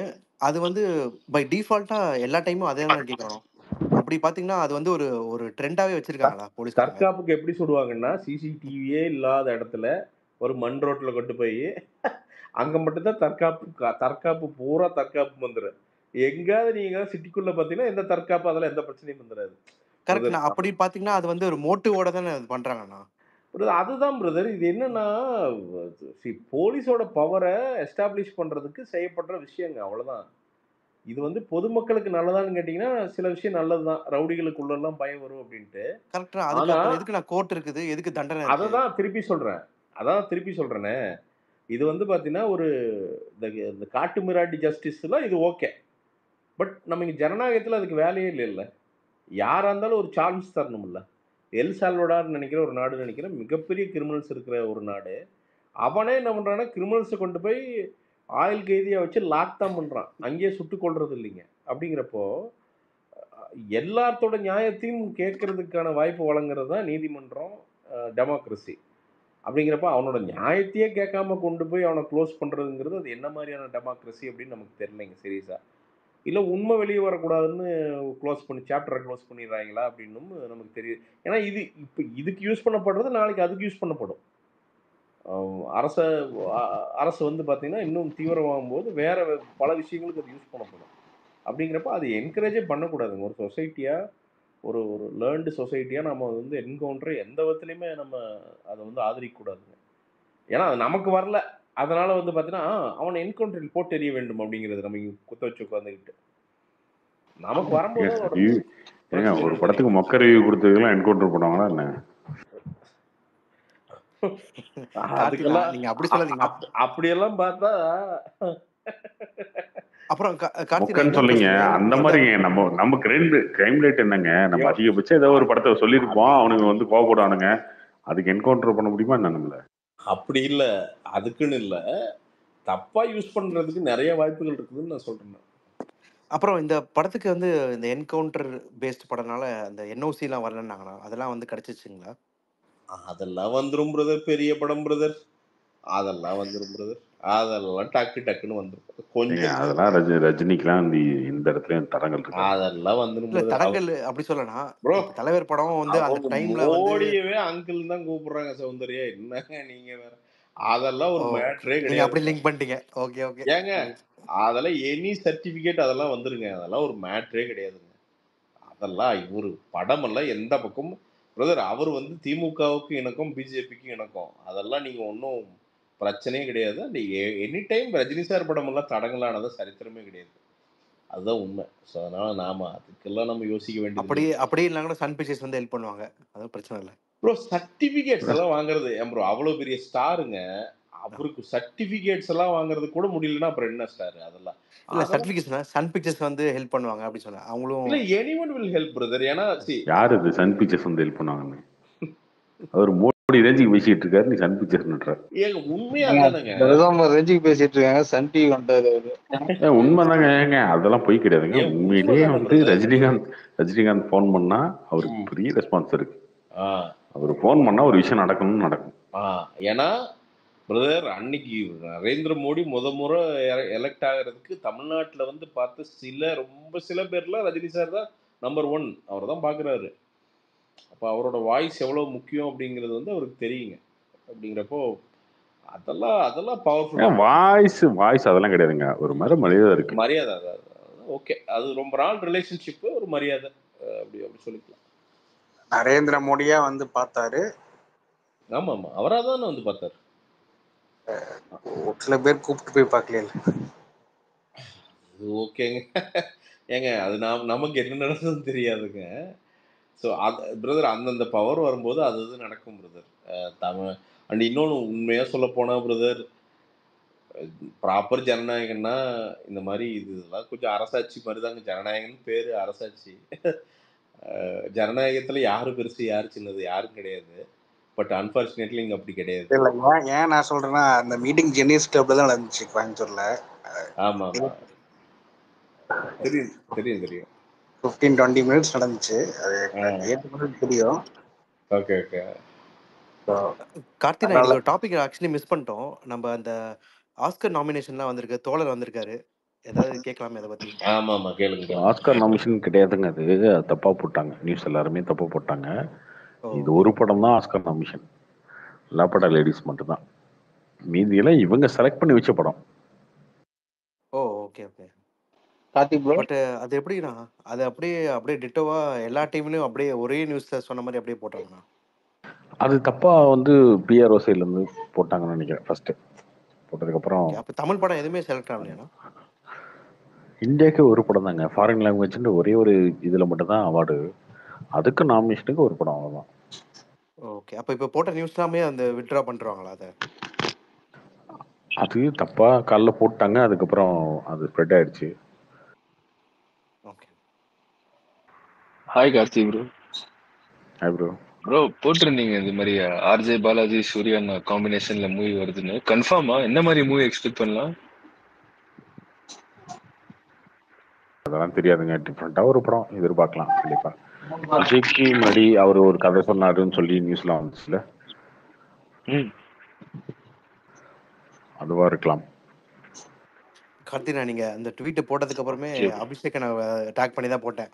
அண்ணா நீங்க சொல்லிட்டீங்களா நேத்தி அப்படின்ற மாதிரி போட்டிருந்தேன். அவர் ஆளே காணும் பக்கத்துல. இது நீங்க பெரிய ராணுவ ரகசியம், எல்லாருக்கும் தெரிய போகுது, அவ்வளவுதான். ஐயோ அப்படி ஐயோ இது சொல்லக்கூடாத ரகசியம் அப்படிலாம் ஒன்றும் கிடையாது. இல்ல, அவரு நேத்தி அப்படி பேசியிருந்தார்ல, அபிஷேக் அப்படிதான் பேசியிருந்தாரு. இது மாதிரி வந்து ஐயோ ஒன்றும் கிடையாது, என்னைக்காவது ஒரு நாள் தெரிஞ்சிட போகுது, அவ்வளவுதான். நாளைக்கு வலைப்பூச்சி சொல்லிட்டாங்கன்னு என்ன பண்ணுவீங்க? நாளைக்கு ஈவினிங் வலைப்பூச்சி வீட்டில் வந்துருச்சு, என்ன பண்ணுவீங்க? என்ன செஞ்சிட முடியும்? ஓகே, ஏங்க எல்லாம் விஜய் அடுத்த படம் நடிக்கிறாரு எல்லாருக்கும் தெரியும், ரஜினி என்ன படம் நடிக்கிறாருன்னு தெரியும், அஜித் நடிக்கிறது தெரியும். அஜித் அவர் சொல்லிட்டு போறாரு அடுத்த சஸ்பென்ஸ். இதுல என்ன சஸ்பென்ஸ்? ஒண்ணுமே கிடையாது, ஒரு சஸ்பென்ஸ் இல்லை. அது என்னைக்குனாலும் பிரேக் ஆகிற சஸ்பென்ஸ் தான். அப்புறம் இன்னொன்று நம்ம பிரேக் பண்ணலத, யாரோ ஒருத்தர் போட்டாங்க, சரி ஓகே, அது போட்டதுக்கு அப்புறம் இதுதான் அப்படின்றத சொல்றாங்க. ஆனா கன்ஃபார்ம்டா ப்ரோ? பேச்சுவார்த்தை அதான் ப்ரோ இருக்கு. இது ஒரு சஸ்பென்ஸுமே இல்லைங்க, இன்னைக்கு தாங்க சஸ்பென்ஸ், அது நாளைக்கு கிடையாது, அதுதான் எதுவுமே கிடையாது அந்த மாதிரி. ப்ரோ எந்த படத்தோட நியூஸ்மே அப்படித்தானே, வினோத் வந்து விஜய் வச்சு டைரக்ட் பண்றாரு அப்படின்றது ஃபர்ஸ்ட் கேட்கும்போது சஸ்பென்ஸா இருக்கும், அடுத்த நாள் அதுக்கப்புறம் வினோத் ஒரு ஸ்டேஜ்ல பேசிட்டாரு, அதுக்கப்புறம் அவங்க அபிஷியலா அனௌன்ஸ் பண்றதுக்கு முன்னாடி அவர் சொல்லிட்டாரு. இதுல என்ன சஸ்பென்ஸ் இருக்கு? கார்த்தி ப்ரோ, நாளைக்கு காஃபி ஷாப்ல வருவீங்களா? Okay bro, thanks bro. நாளைக்கு தெரியல ப்ரோ, நாளைக்கு போலப்ப நாளைக்கு தான் தெரியும். கார்த்திக் ப்ரோ, லப்பர் பந்து படம் பார்த்தோம், எப்படி இருக்கு? செம சூப்பரா இருக்கு ப்ரோ, ஜாலியா போகுது. அண்ணன் இருந்தா பாட்டு பாட வைக்கலாம் பார்த்தேன், மறந்துட்டேன். புட்டு வச்ச தங்க படம் நாளைக்கு பாட வச்சிருக்கோம். இது ஜிகே சினிமாஸ்ல தான் பார்த்தேன், தேவராவுக்கு அவ்வளவு பெரிய கட் அவுட் வச்சிருக்காங்க ப்ரோ தியேட்டர்ல.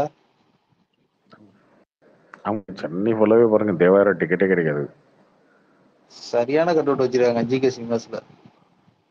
சென்னையெல்லாம் ஃபுல்லா இருக்கும், எல்லா தியேட்டரும் ஃபுல் ஆயிடும். இங்க நிறைய தெலுங்கு பீப்புள் இருக்காங்க, தேவாரா பெரிய படம், அவங்களுக்கு ரொம்ப பெரிய படம், அதனால மாசா இருக்கும், ஓப்பனிங்கே பயங்கர மாசா இருக்கும்.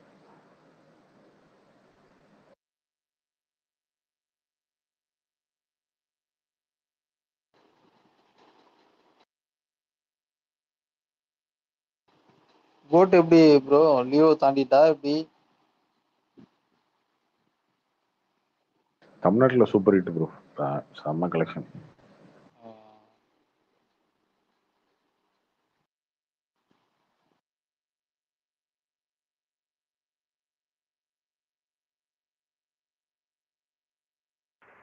ப்ரோ சூர்யா 44 பொங்கல் தானே சொல்லியிருந்தீங்க?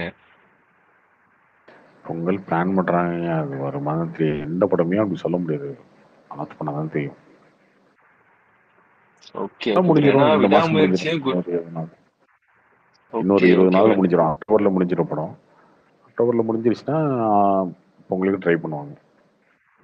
ஏன்னா விடாமுயற்சியோ குட் பேட் அக்லி ஏதோ ஒரு படமோ பொங்கல் தான் பிளான் பண்றான்னு சொல்லியிருந்தீங்க. அது ஏதாவது கிளாஷ் வர வாய்ப்பு இருக்கா இல்ல சோலோவா தான் வருமா? கண்டிப்பா பொங்கலுக்கு 2 படம் வரும். சோலோவெல்லாம் வரதுக்கு வாய்ப்பு இல்லை.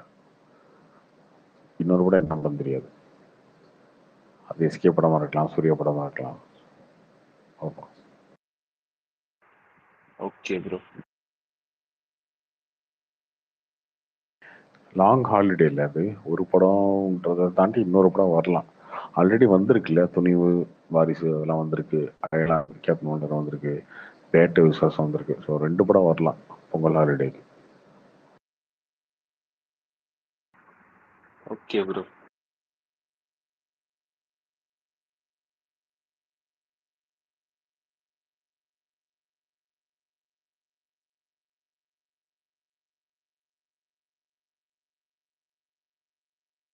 அண்ணன் பாருங்க 3 நாள் முன்னாடி வந்து பெரியார் பெரியார்னு ஊட்டிட்டு நீங்க வந்து கோவில் அது இதுன்னு பேசிட்டு போயிட்டாரு.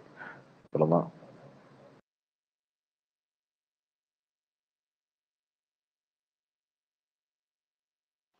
ப்ரோ போன வாரம் வந்ததுல வந்து எது ப்ரோ பெட்டரு? ரப்பர் பந்து தானே நல்லா போயிட்டு இருக்கு. ரப்பர் பந்து தான் கடைசி உள்ள அதுதான் ஹிட். அது அந்த பெருசா போறது.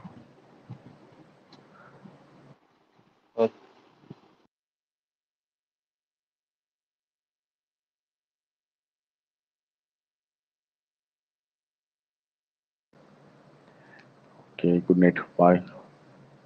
நாளைக்கு பார்ப்போம். Okay bro, good night. Okay bro.